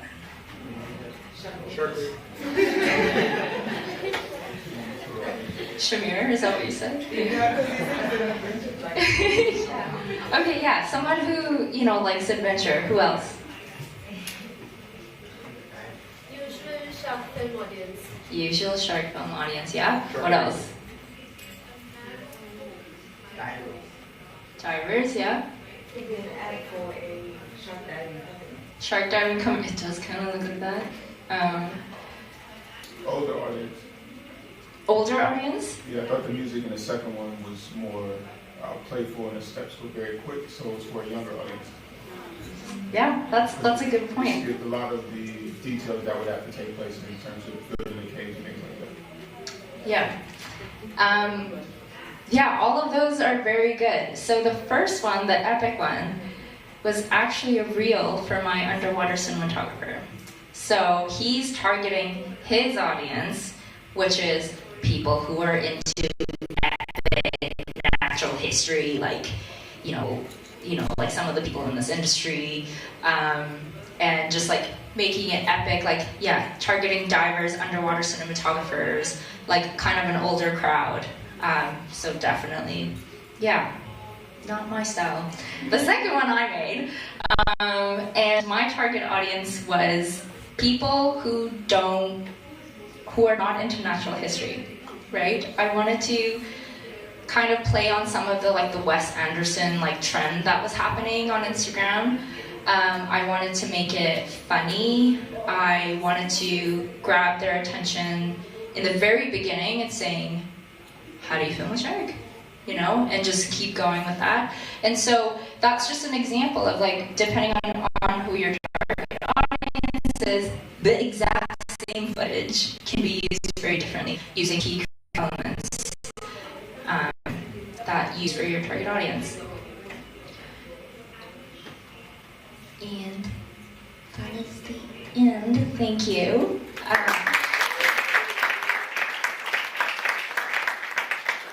would love to open it up for any questions. If you need me to go back to anything where I was skipping really fast because I didn't have time, we can also talk about ethics. And we have a mic here. Anybody?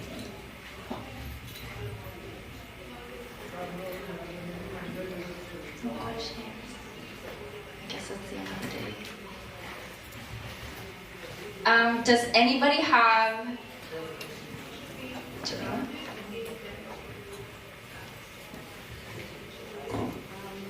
Okay, I was still actually going back and trying to remember the question I had. I noticed that there was a part in the film that you showed that you mentioned like 7 nautical miles, and then I was wondering, based on your target audience, did you kind of assume that they understood like what, because I'm a marine biologist and I honestly don't know what nautical miles like how to measure it. So I just wanted to know like things like that, like certain metrics. Do you have to always tailor it to the audience, or is it things that you can? Okay, the question is not coming out right. You guys put me on the spot. But yeah, basically it has to do with like some technical terms as well and like your audience basically. Yeah, that's a very good question because I actually thought about this when I put it in the edit. I don't know what 7 nautical miles is either. And the reason why I didn't define it in that moment is because it doesn't matter, right? In that specific instance, in my opinion, his emotion of being like, that's a lot of animals. That's a lot of animals. That I felt was more important and like gave the bigger picture, because if I had explained it in that moment, I lose that moment, right? And so I made the creative decision not to define that. Because again, I was going back to my audience, fishers would know that. People who are like interested in science but not really, doesn't really care, right? Recreational divers probably wouldn't care either. I don't also really care. 7 is a distance of probably something, but I'm more interested in the fact that he was so impressed, right? So it was a creative decision. Okay, so it also goes back to the spectrum of allies, in a sense, in that doesn't really, if someone understands the nautical miles and stuff, it doesn't fall under your target audience, but because of that emotion, it takes your passive opponents and it does put them to that neutral point, or from neutral to passive allies because of more of like the emotion.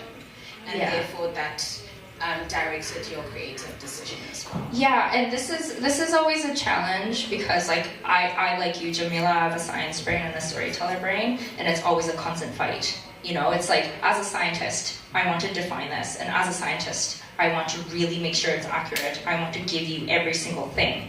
But as a creative and a storyteller, and I like to look at the bigger picture and my mission and my objectives, and if me defining things in that moment is going to take it away, then I either choose to leave it, or I will come back to it later, or like just make it a creative decision, and it's a constant fight.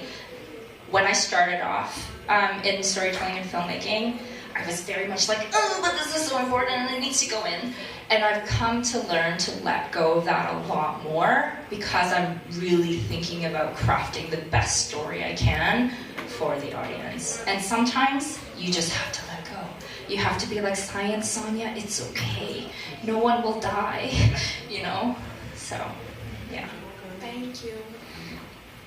Anybody else? Yeah.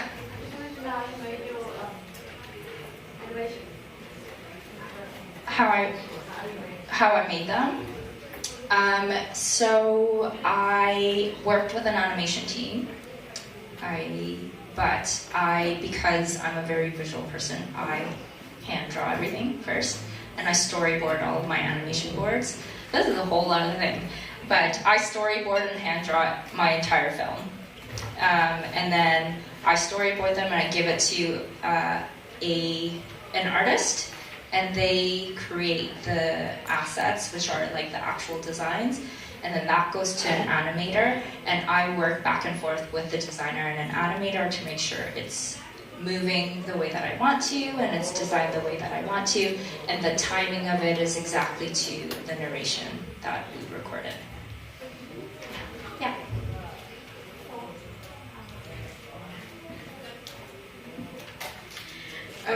First of all, thank you for the presentation. That was amazing. And my question is about ethics. And I really want to understand properly when you talk about compensating the subject we are shooting in our story. But also, as you said before, there is like that ethics with the industry, which don't allow to people to pay something in terms of money to the people we are I don't want to say shooting, to the people we are filming. So what is like your point? By an example, like practically, how do you compensate people you work with? Yeah, that's a very good question, and it's always an awkward question with your producers and your broadcasters and executive producers. And I hate that we all have to do this. So I just say it to my bosses. I'm like, yeah, like we gotta compensate this person because it's not right, and I believe in ethical storytelling. And as a producer-director, I feel very strongly that this person should be compensated in the form of an honorarium or in another way that makes sense for this broadcaster or this funder. Because oftentimes, broadcasters or funders will say, you can't pay contributors. And I've heard that. And then I will challenge that. And I'll say, let's do it. And they say, okay, we can give them a $200 honorarium, which I feel like is not that much money if they're giving a lot of their time and their stories and their emotions. So I'll be like, okay, that's not enough. What can we do? They're like, okay, we can do $200 here, but we can pay them in the form of a rental of their equipment, you know? And now, sometimes it's true, but sometimes I just make shit up, you know? Just to be able to compensate my people properly. So, driving fees, parking fees, you know, rentals of their things. Larissa has something to say. Another example would be, we spoke about parachuting. When we have people just coming to shoot and then disappear. But what you can do is you can compensate the community by taking a young boy or girl, teaching them, leaving equipment with them, so that they can then get an income out of that. We've also been creative in the sense that we pay for some services that they can offer. If we're going to stay in the community a whole day, we will need food, so we can buy chicken. We can pay for them to cook for us. They can bring water. So just be creative in how you can compensate for their time, and think in the sense that, what if I was in this community? What would be important for me? If you're coming from US, for example, what would be something that the community would need? You can bring books for children, for example. And so it's just being creative and try to think, if I was in that place, normally it's not good if we give money, because you come, you give 100, she comes, she gives 500. They will never let you go into that community again. But if it's goods, if it's things that you see, some people bring solar lights, for example. So just try and be creative and see. And that happens in the process when you are going to do research. Because you have the time to go do research and find out the story, the subject, that whole process that Sonia was talking about. And so that's where you start being creative about compensation. yeah, it's a discussion, and like I've like straight up been like, hey, so I have these broadcasters, and this is what they're saying I can do, but like, can we do this? And they'll get it. You know, it's like I am trying to compensate you. Let's be creative about it. But you might see a check for something different, or you might see just gas money, or you know. So it's a way to be creative and collaborative as well. It's a good question. It's awkward. I'm sorry, but it's awkward. But we should talk about it. Oh, we should talk about it. And I think it's also something that we can start putting into contracts, into release forms. If you know that you're going to sell your movie, you can say, like, I don't have money now, but if I sell my movie, I can give you X and Y, 10%. It doesn't matter how much you get, but you're just going to give 10% afterwards. So I just want to add one more comment, because that is like one of the most important. Thank you. It's one of the important things, especially when we are documenting story of some people in community. Because from the place I'm coming from in Congo, people have been used to see, sorry for that word, but white people come, film them, and then they go back, and for them, in their mind, they know that those guys are going to make money. And it's true they are going to make money through that work. And seeing also myself at one moment producing the same work, I know that I'll be paid for that, but at some point I really feel bad to just come, take the story, go make my money, and not be able to give something directly to the people. Honestly, sometimes I do it, but as you said, in a creative way. I'll not say I'm paying for this or that, but I just have that feeling as a human being. I can't make money from your story and then go and leave you in the way I found you. So the point you say that always find a way to give back to the community, that is really important, and thank you so much for the session. Thank you. And it's going back to, you know, like, thank you for sharing that. We've all been there. It's a bad feeling. And, you know, there is, like I said, it's a way to gain trust, because right now there's a lot of mistrust in this industry. And as people who are trying to do better, unfortunately, we have to come against the people who came before us, who have been working with historically marginalized communities and being extractive. And so I've literally been very honest about it. I'll go into a community, be like, hey, I know that other film companies have come here and filmed. I would like to have a conversation with you about whether or not you would like to participate in this project. This is my intention. How do you feel about it? Is there something that you would rather us do? Would you like to be part of this process? And how so? And sometimes creating the story together and sharing that ownership and that responsibility with the community and building that story together kind of breaks down that kind of, like, these people are gonna go and make money off of it, right? Because now you collectively have responsibility and emotions and attachment to the story that you're creating together. And I think that's honestly a better way to do storytelling. And it's actually more beautiful because you never know what's gonna come out as an outsider, right? But if you bring in people of the community to build your story together, it's a much more beautiful story and a much better process. Any other questions? Yeah.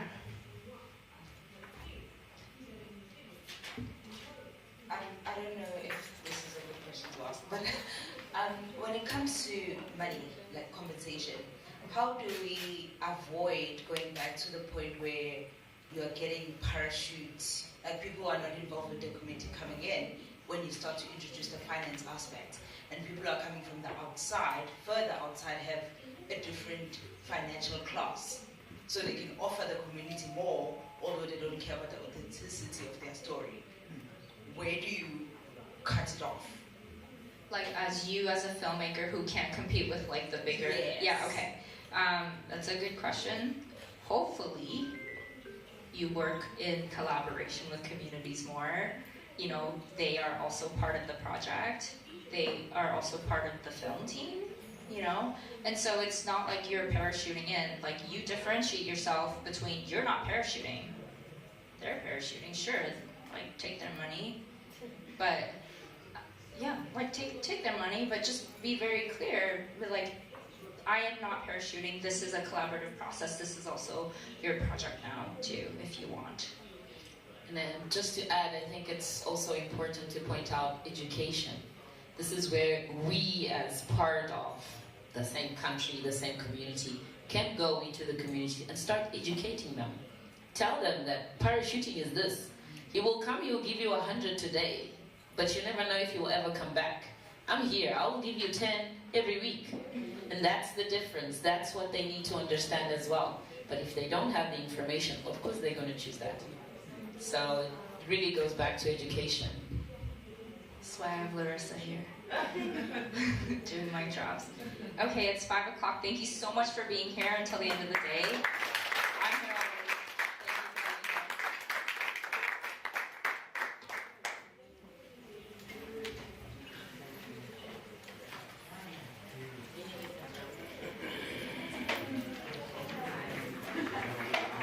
And you guys probably when you go to the we want to go back. and then you're gonna go back. It was really fast.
Yeah, we can see him now, so I'm sorting it out so that you can see us. Eh?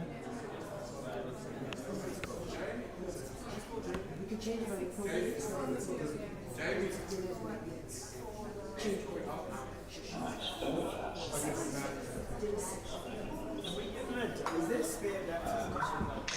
I'll make a plan for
Hello? Can you hear us on that side?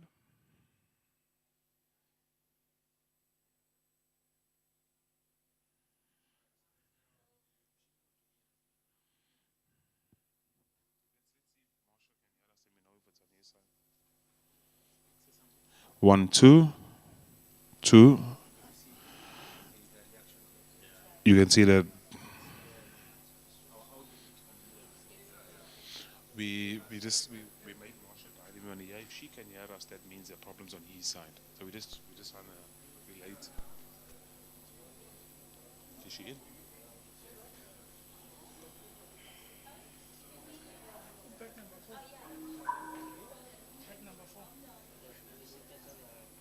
The bag is there underneath.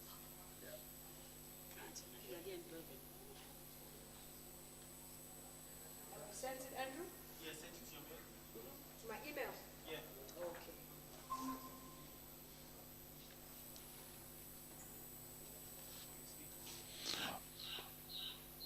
One, two.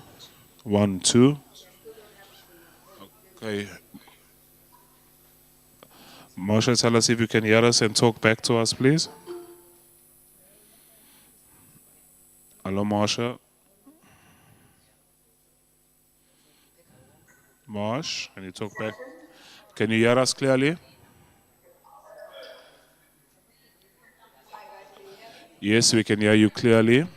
So we all good to go. Okay, awesome. Thank you.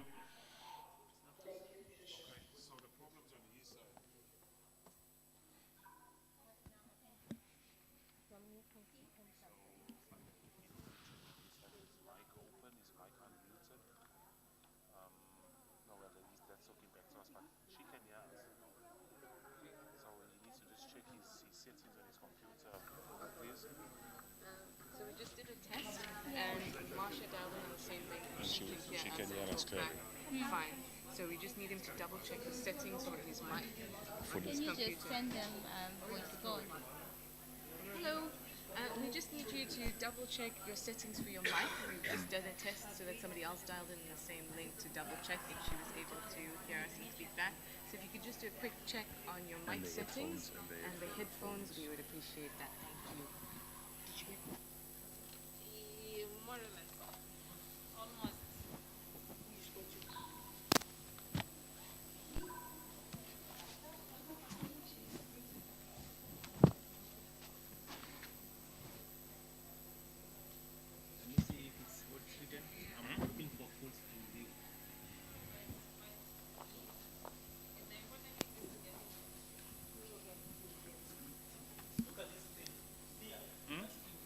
Yeah, check them.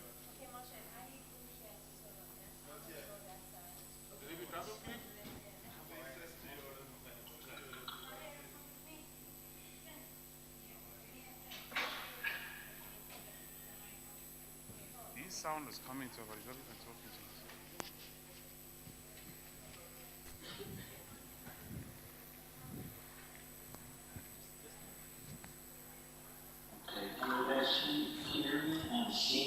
Two.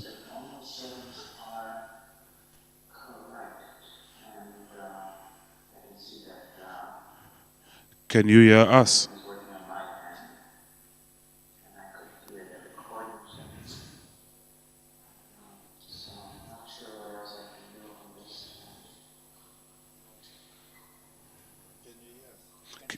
Can you hear us?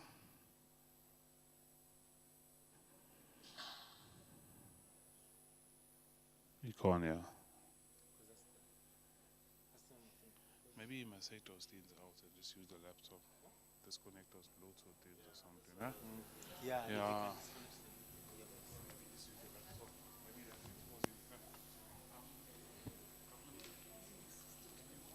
We just trying out these now because I don't know what. Can you ask me to disconnect these things and maybe just use the laptop? I'm trying to troubleshoot.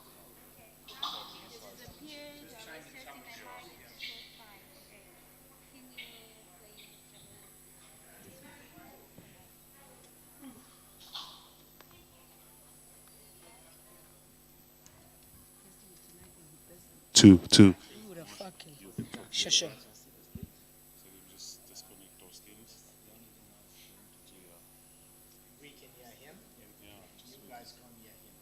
but they can hear me. Yes. But when we connect on another call, I can hear everyone, and they can hear me. So it's that side. Okay, sure. Test 1 2. Hi. Test 1 2. Maybe. Hi, can you hear me? Test 1 2. Test 1 2. Test 1 2. Test. Hi, can you hear me? He can't hear us. As soon as he types. Test 1 2. Can you hear me?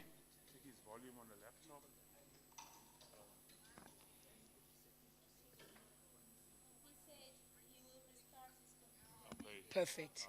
Perfect. Yes, please. Oh. Why are you saying thank Yes. you? What the? It's called being kind. Sorry, guys. Me too. I wanted to say he said it. Because that's the only way to troubleshoot. You start everything afresh. Yes. Yes, you can. Yes, I've restarted. I've restarted. Oh my God, dog. Oh my God. You don't want to witness that. Ooh.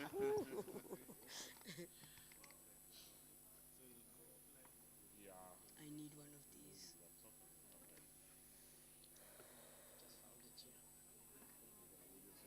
You know what I realized today? We don't know what people are going through. We need to be kinder. We need to be kinder. The funniest people are the ones who are. She will be. She had to have that happen. It's so unfortunate it happened. Yeah, but it had to happen. She wasn't realizing that she's fucked. She's fucked. It comes with age, man. Decision making. Yeah.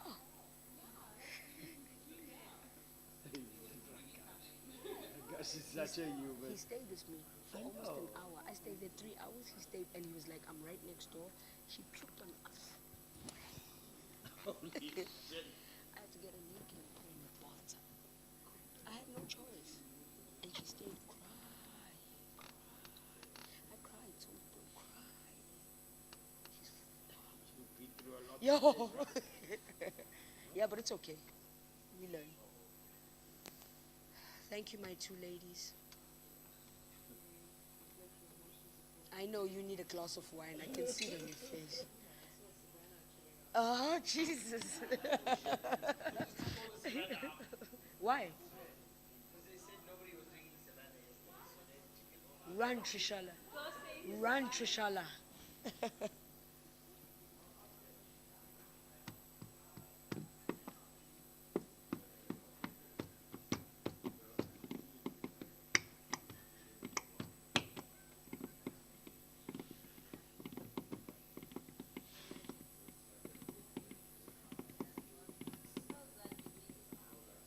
Smartest decision we've ever come with. Smartest ever. Imagine in the morning, we all would have been so frustrated. Yes, fuck this shit. It's not that important. Meanwhile, it is. Yeah, that's why we all need to. It's a test. We'll figure it out.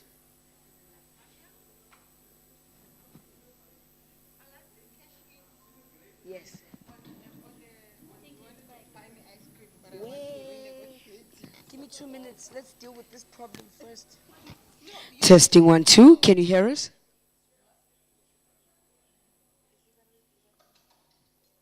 He can't hear us. Once you hear the test 1 2.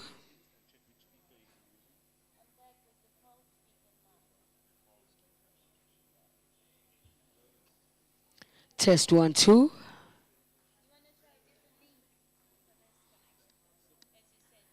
I think so. Tell him, can you video call him? Or if he has team viewer in his machine. Calls on top of calls. Test 1 2.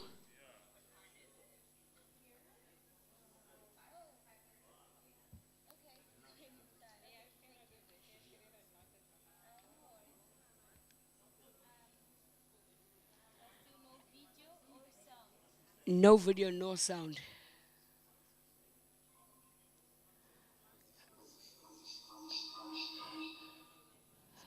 Test 1 2. Test 1 2. Test test. It's not like you're gonna do anything. This is what you're supposed to see. Yeah. So everything Switch works. Switch off the mic. Wow, why do you think I know that? Oh shit, I know that.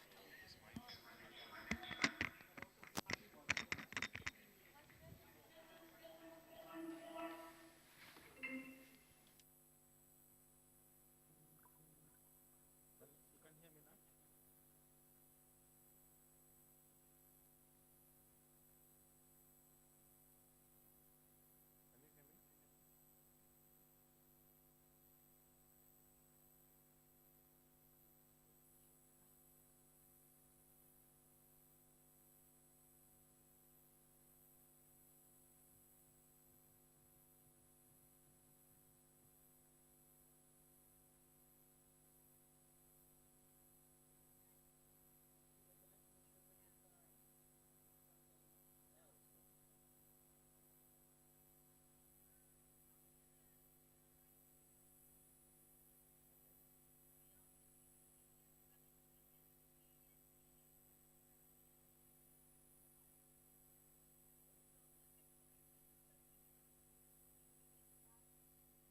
Two. Yeah, you've already sent the link to him, no? Yes, yes. They've already sent the link. You can let him know it's on his email. Was I asking me again, yeah?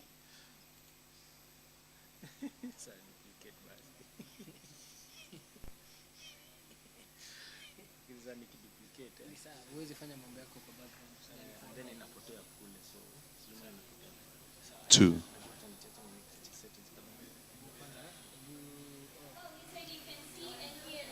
Thank you. Can you hear us? Can you talk back to us, please?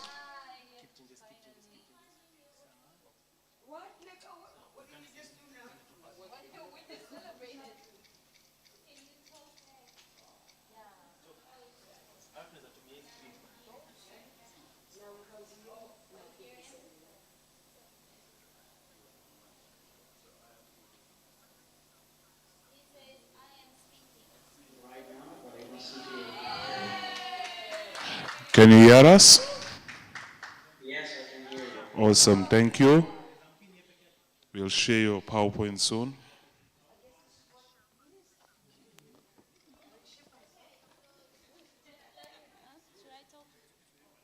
Hello, hello. Hi, Dr. Peter. So, yes, we can hear you and see you. Cesaria and I will be sitting on those two chairs tomorrow, and they will have you and the presentation on another screen, is it? But then, do I still run the presentation or from here? Yes, so I will be running the presentation from here. Okay. Yeah, and everything is running smoothly now. Your videos, animations, everything. Okay, super. So Dominique, how are we gonna do that? Are you going to advance the slides and Sorry, can you repeat? are you going? Can you be? Will you be actually running my presentation, or do I do the? Remember, Dr. Peter, we wanted this to be a back and forth, so I don't want you to. Huh?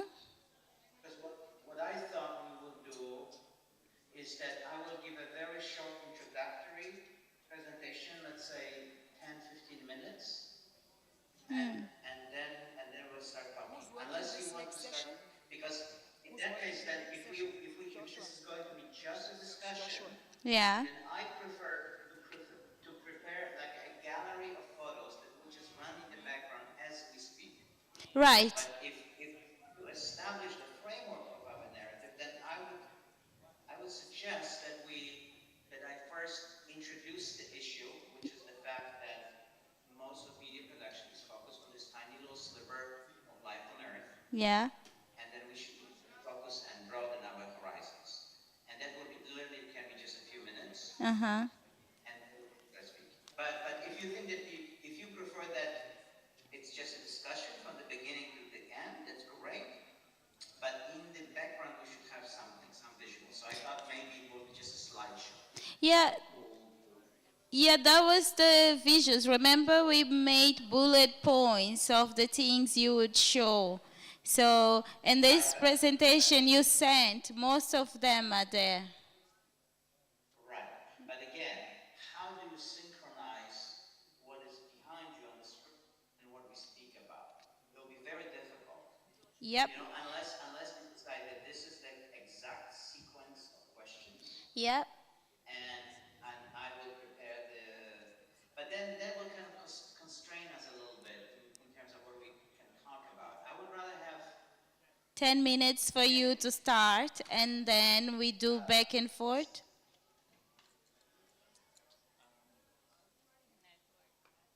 Hey. Can you hear me? Yes.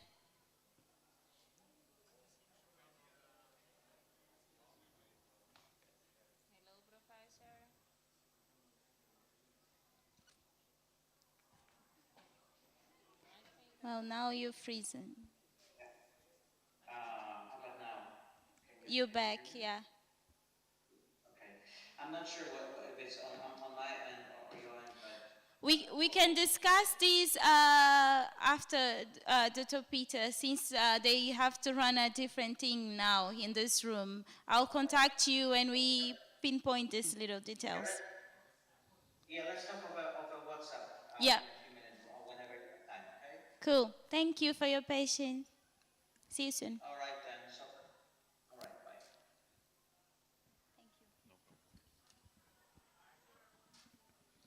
Back to the basics.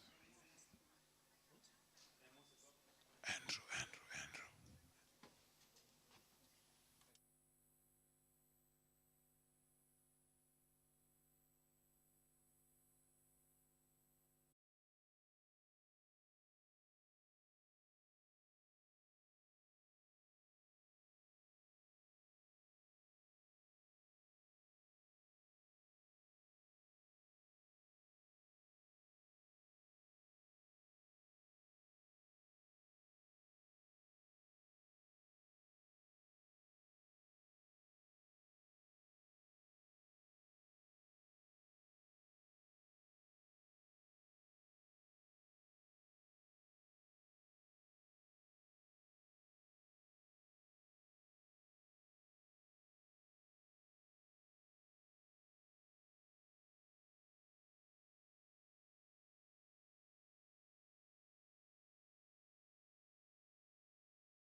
Sorry, Marsha, we had to kill your song. For those of you who know Marsha, that's her song that was playing right now. Okay. See, they keep on trying to take the mic away from me. I keep on finding ways to get it back. All right? So, good evening, welcome. End of day 2, how are you guys feeling? That's why there will be less drink tonight, because that was weak. I was like really weak. You guys are tired from last night. I can, yes you all are. All right. Only the Mozambican scientists are tired. Hey, have you ever seen scientists dance like that? Mud. I agree, mud scientists. I agree. But anyway, they with NEWF. Of course they're mud. Okay. All right, guys. Very quickly, tonight is a very special evening for us because of a film that we are going to show straight after the Red Cinematography Lab Film Showcase. So now I'm here to introduce that, okay? And I'm here to you guys know it's all part of the process of breaking down the barriers to entry, of making sure that you guys, you know, get access to the kind of cameras that will allow you and the expertise that will allow you to get onto those international crews when they come here. Okay, and so these labs are focused and aimed at those of you who are planning to make cinematography your main thing, right? Okay, we will have some of these labs where for self-contained producers. But ideally, most of these labs are aimed at you guys who, you have one job, you know, cinematography, okay? And you want to become the best at it, and you want to be able to have access to the kind of cameras that the international crews are having, and that kind of stuff. And so, we were really privileged to have Bull Donnarumma. Hey, Bo, say hi. Right, and if you know Bo, if you know anything about the Reds, they have what they call an online reeducation every month, right? Sometimes it's in person in LA. About twice a year, it's in person in LA. The rest of the time, every single month, they have this reeducation online, and people join from across the world, and they pay to be a part of that. And Bill does the teaching on day 1 and day 2, right, Bill? Yeah, now, okay, now he does them all, you know? Okay, Bill's a professor from Notre Dame University in the USA. He does all the online, he does all the training for RED, the Reeducations, but Bill's also a friend of NEWF. Okay? Yeah. He's also a friend of NEWF, and he always answers our call, and, you know, whenever there's an opportunity for him to come out and be here and support us, he's here. Our very first Red Cinematography Lab, Bill flew out, it was July last year, flew out from the US to come and be here. And so he was coming to Congress, and he's like, hey, well, you know what, I think I have a few days beforehand. Should we make them count? Like, okay. So he arrived. You're not sure that's how it went, right? But, well, it's something like that, right? And so Bill arrived on Thursday evening. Friday morning, him and a number of our fellows went up to Bayala, and they took a couple of Reds with them, and off they went looking for wildlife, as, you know, what we say, changing the narrative, as Africans do. We go out and we look for wildlife every day, you know, that's what we do, right? Yeah, they don't live in our backyards, we got to go somewhere. Okay, and they went, and the plan was, you know, we're going to film something, we're going to come back, and poor Bull had to even do post-production. You know, what started out as just pure cinematography ended up in post-production. But hey, you answered the call, right, Bull? Thank you. So, without further ado, I think, are we just going straight into the films, or am I introducing, or, Bill, thank you. See? Okay, so my pleasure to introduce Bill Donnarumma to you guys. Thank you.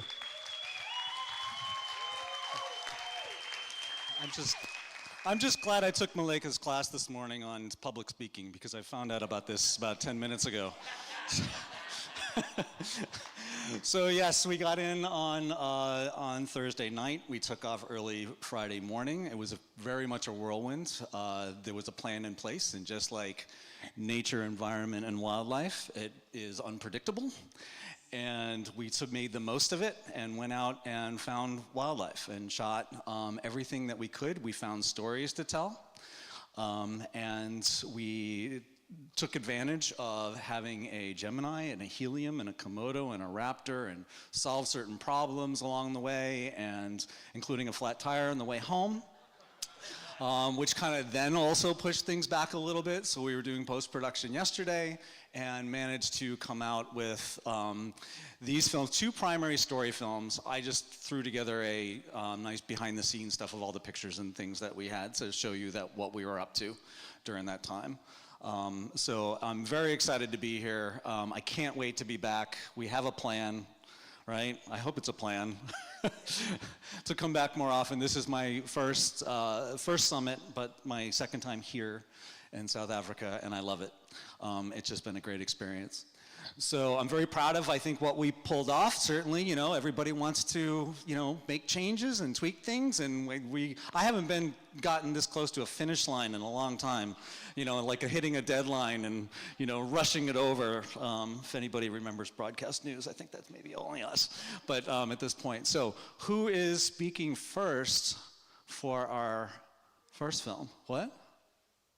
You just, all right. So they're just going to talk about what the experience was like and what their film was a little bit about before we show them. And we're going to show them all in a row, so enjoy. So let them take over. Good evening, everybody. NEWF Summit 24. It's been a really packed last 2 days, and just checking for attention, just making sure I have everyone's attention. Who wants 100 Rand? Okay, you were first, Marsha, so here's 100 Rand. Just so you know, it pays to pay attention. It pays to pay attention, literally. Anyway, I just wanted to say, I mean, so much has been shared about the actual experience, but I just wanted to say thank you for the opportunity. As Noel sort of touched on, there's several barriers to entry. It's often very hard to access this equipment, you know, on a frequent basis, in addition to just accessing wild spaces, protected areas.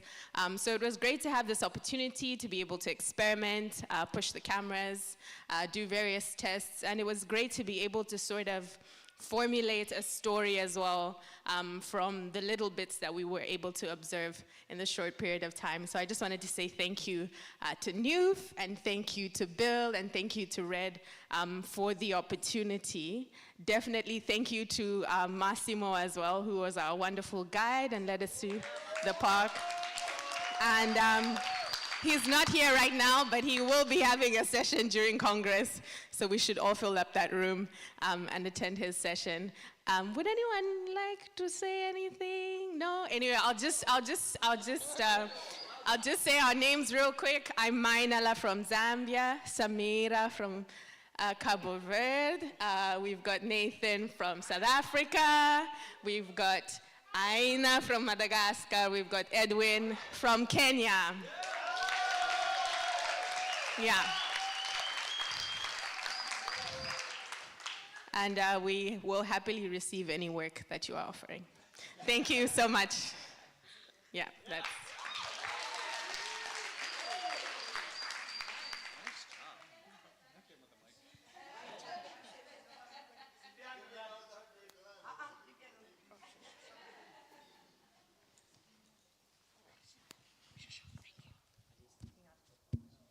Please switch this off.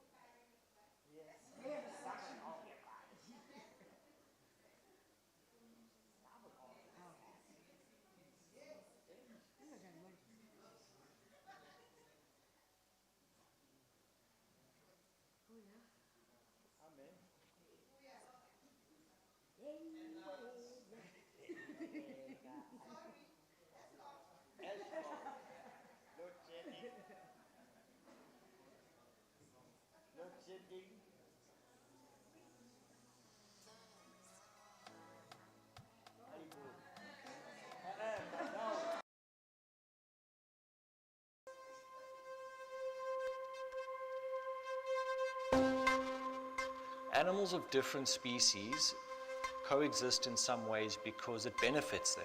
What animals try not to do is directly compete. Like a buffalo or a cattle egret. These are two totally different animals. One's a bird, one's a mammal. But they're using each other to benefit themselves. As the buffalo move through the grassland and they're busy feeding on grass, the cattle egrets will walk next to them or on top of them. As the buffaloes flush up insects, those cattle egrets will eat those insects.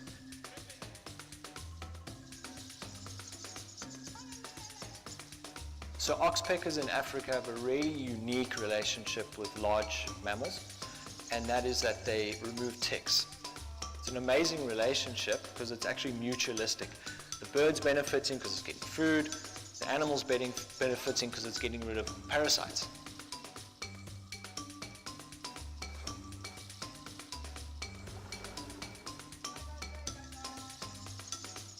The oxpecker, as it's removing the ticks, if it sees danger or senses danger, let's say it's on a giraffe and spots lions or humans or whatever, it'll alarm call and maybe fly off. And that's going to alert the animal immediately to the danger. It's been happening for a very long time, and we're seeing it now, still to this day, which is incredible.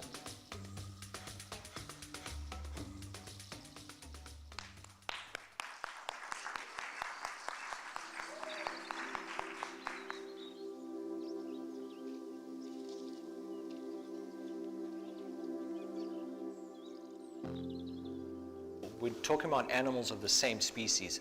The relationships with them depends on their lifestyle and their social structure. It's hugely beneficial to be in a group.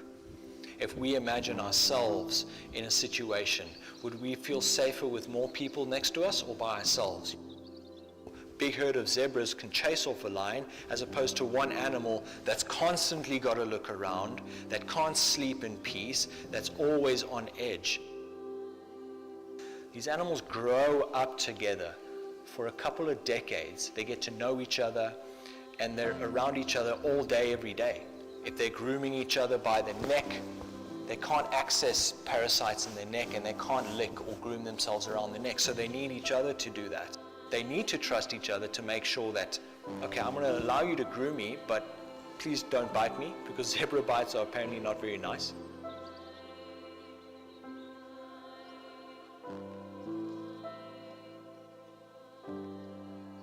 So with lions, female lions in a pride, it's a very strong core group. They are highly social and they stick together. You'll see as they're drinking, they're looking around for danger. They don't know if there's another male lion around coming to take over the pride.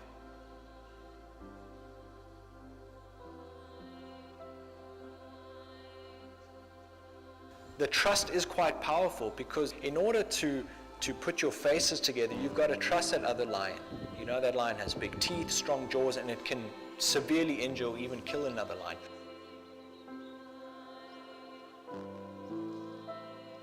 We saw two young giraffes sort of play fighting. When these giraffes get mature and they need to find a female to mate with, they need to compete with another male in order to access that female. So they could really start testing each other out, practicing their technique, understanding their limits, and gaining confidence. So one day, when they have to do the real deal, they kind of know what to expect. The more you watch animals and the more you see these interactions, the more you really start to understand, wow, there's something more going on here than just a cold, black and white sort of behavior. I need to eat, I need to sleep, I need a mate. There's something else going on. So the more intelligent the animal is, the more capacity it has to learn and make decisions.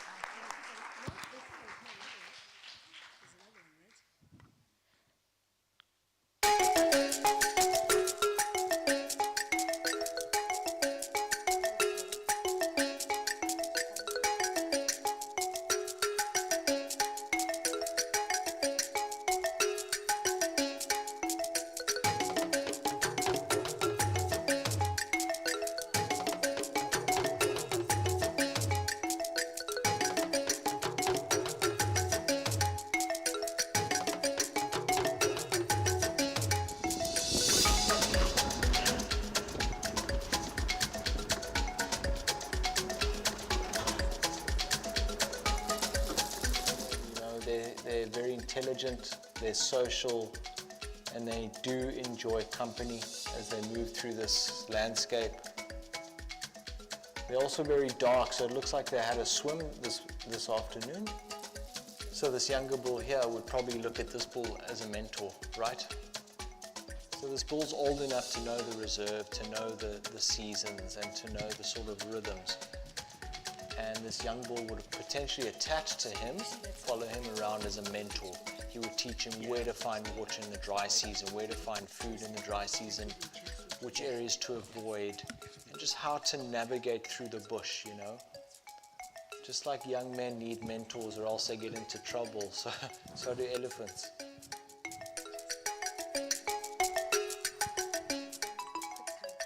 Let's pop in and visit these buffaloes. What do you think? Looks like a spa day at Marabou Dam.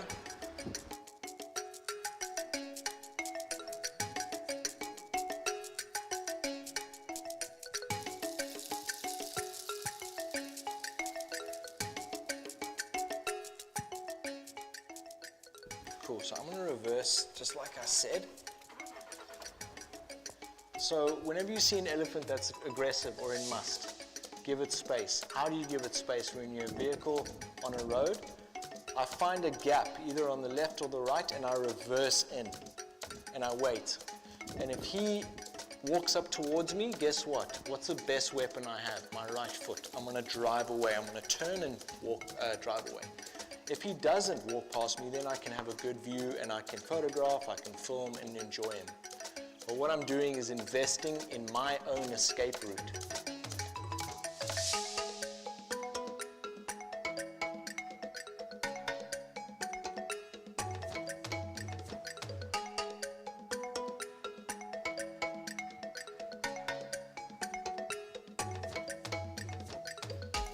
So, I don't know if you saw from the back, but a monitor lizard ran across the road.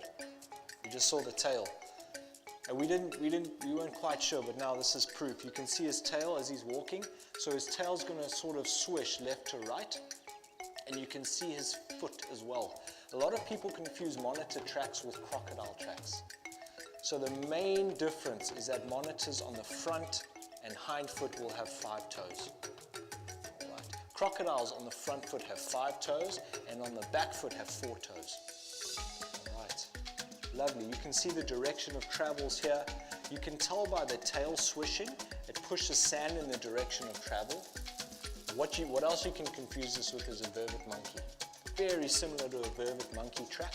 The only difference really in a difficult substrate is a vervet monkey has a thumb joint, it's round, and the thumb almost protrudes out at quite a hectic angle.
Okay, so just as the, you know, for us filmmakers and cinematographers, the bane of our existence is walking into a room that you're showing your film on and it doesn't look as good as you thought it should. And that's where we go in testing. And in defense of my cinematographers here, that was really bright. They all did a great job. We worked a lot on color. There's some beautiful images in there. I think when we came in, we were literally delivering right now. I think it's actually, I think we all know about the QuickTime problem.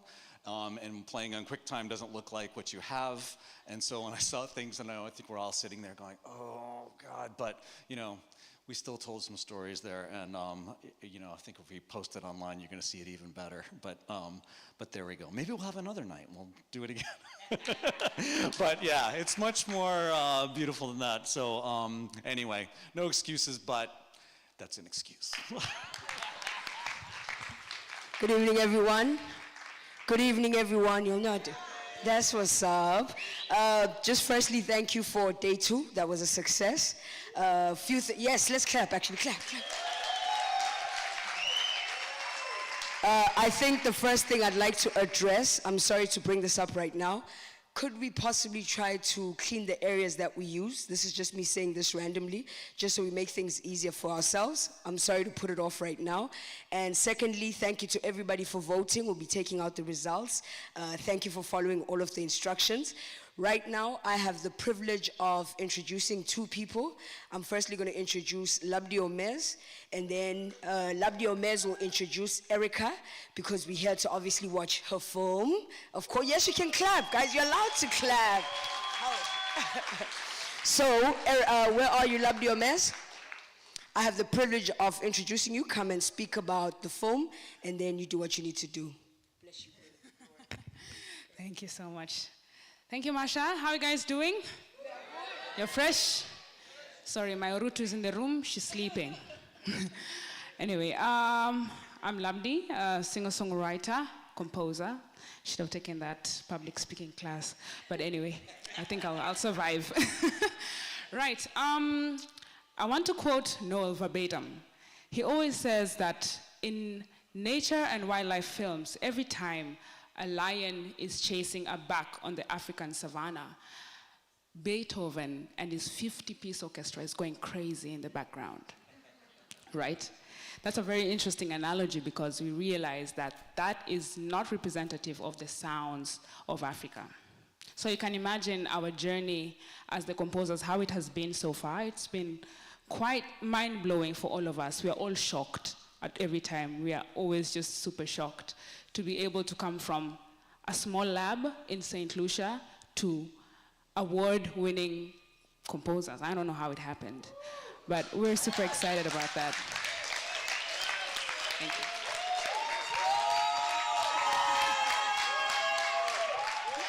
Thank you. Thank you.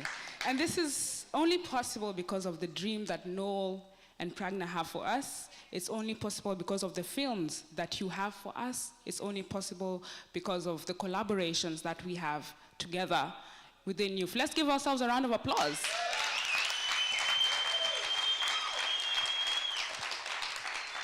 Well done. So you can imagine our excitement when Erica Rugabandana from Tanzania asked us, the Tikwenda composers, to compose for her beautiful, beautiful film, Living with Lions. I'm not going to say a lot about it. I'm just going to call her up, and let's give her a round of applause.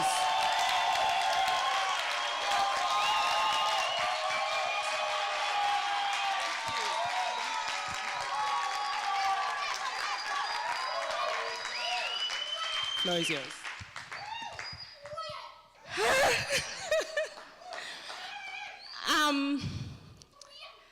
I'm so, thank you. I'm so happy and grateful to stand before you. Today, you're gonna watch this beautiful film, award-winning film. Last year,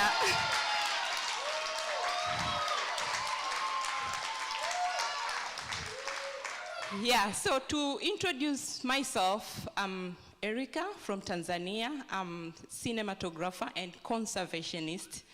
And my focus is on long length filmmaking. I've been raised from this family, so I'm so happy that I was able to create this story since 2020 when I met Noel, and when I informed him about the story, he was like, who are the characters? Are you gonna hire them? I was like, no, the community themselves are gonna be part of the film. And then he was like, is it possible? And then I was like, yes.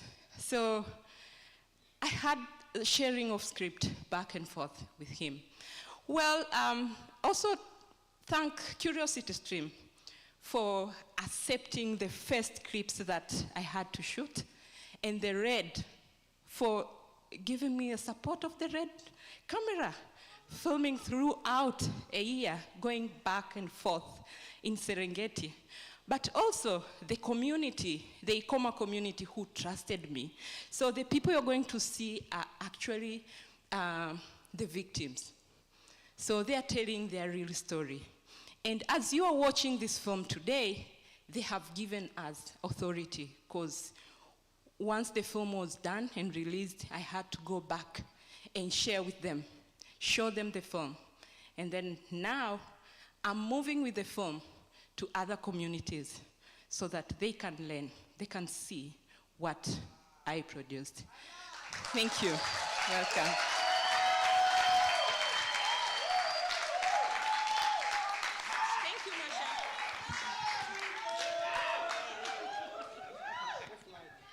Please switch this off.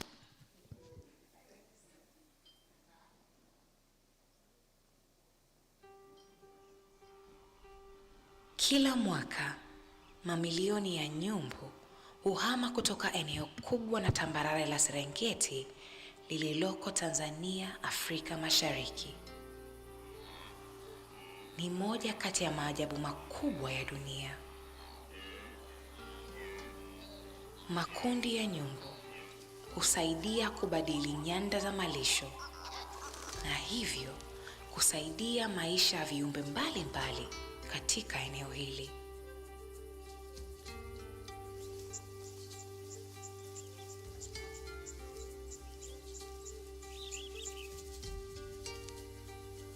Serengeti ni nyumbani kwa takribani simba 3,000. Ni ngome ya mwisho na imara ya simba wa Afrika. Vitoto viwili vya simba vinaanza maisha yao hapa.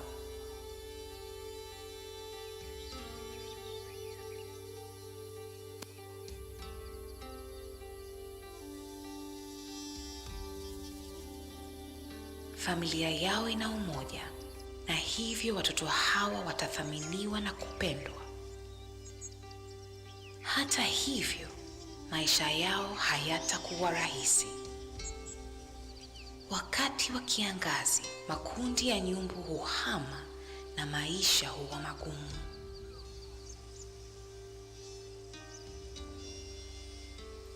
Simba wenye njaa huvuka mipaka ya Serengeti wakitafuta chakula. Hakuna uzio unaowatenganisha na vijiji 38 vya mipakani.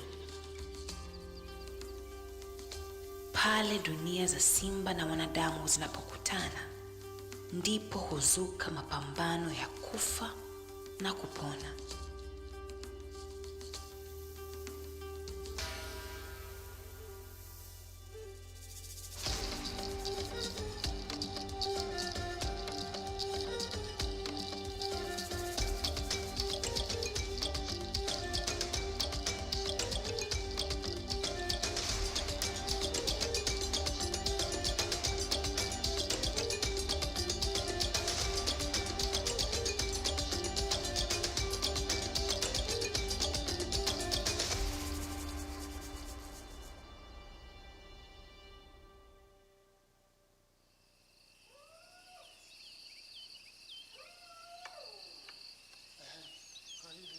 Ngoja niwasimulie hadithi. Hadithi ya familia mbili. Shikamoo baba. Shikamoo mama. Wewe tutengeneze chai sasa. Unawahi shuleni. Haya. Ile mliko salama tukakabu. Sawa. Kila asubuhi huanza kama kawaida. Kuna mifugo ya kuhudumia, ng'ombe wa kukamuliwa maziwa na watoto kwenda shuleni.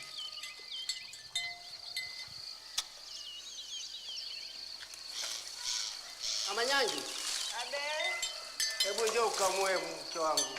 Mama letu leo liko salama. Nakuja baba.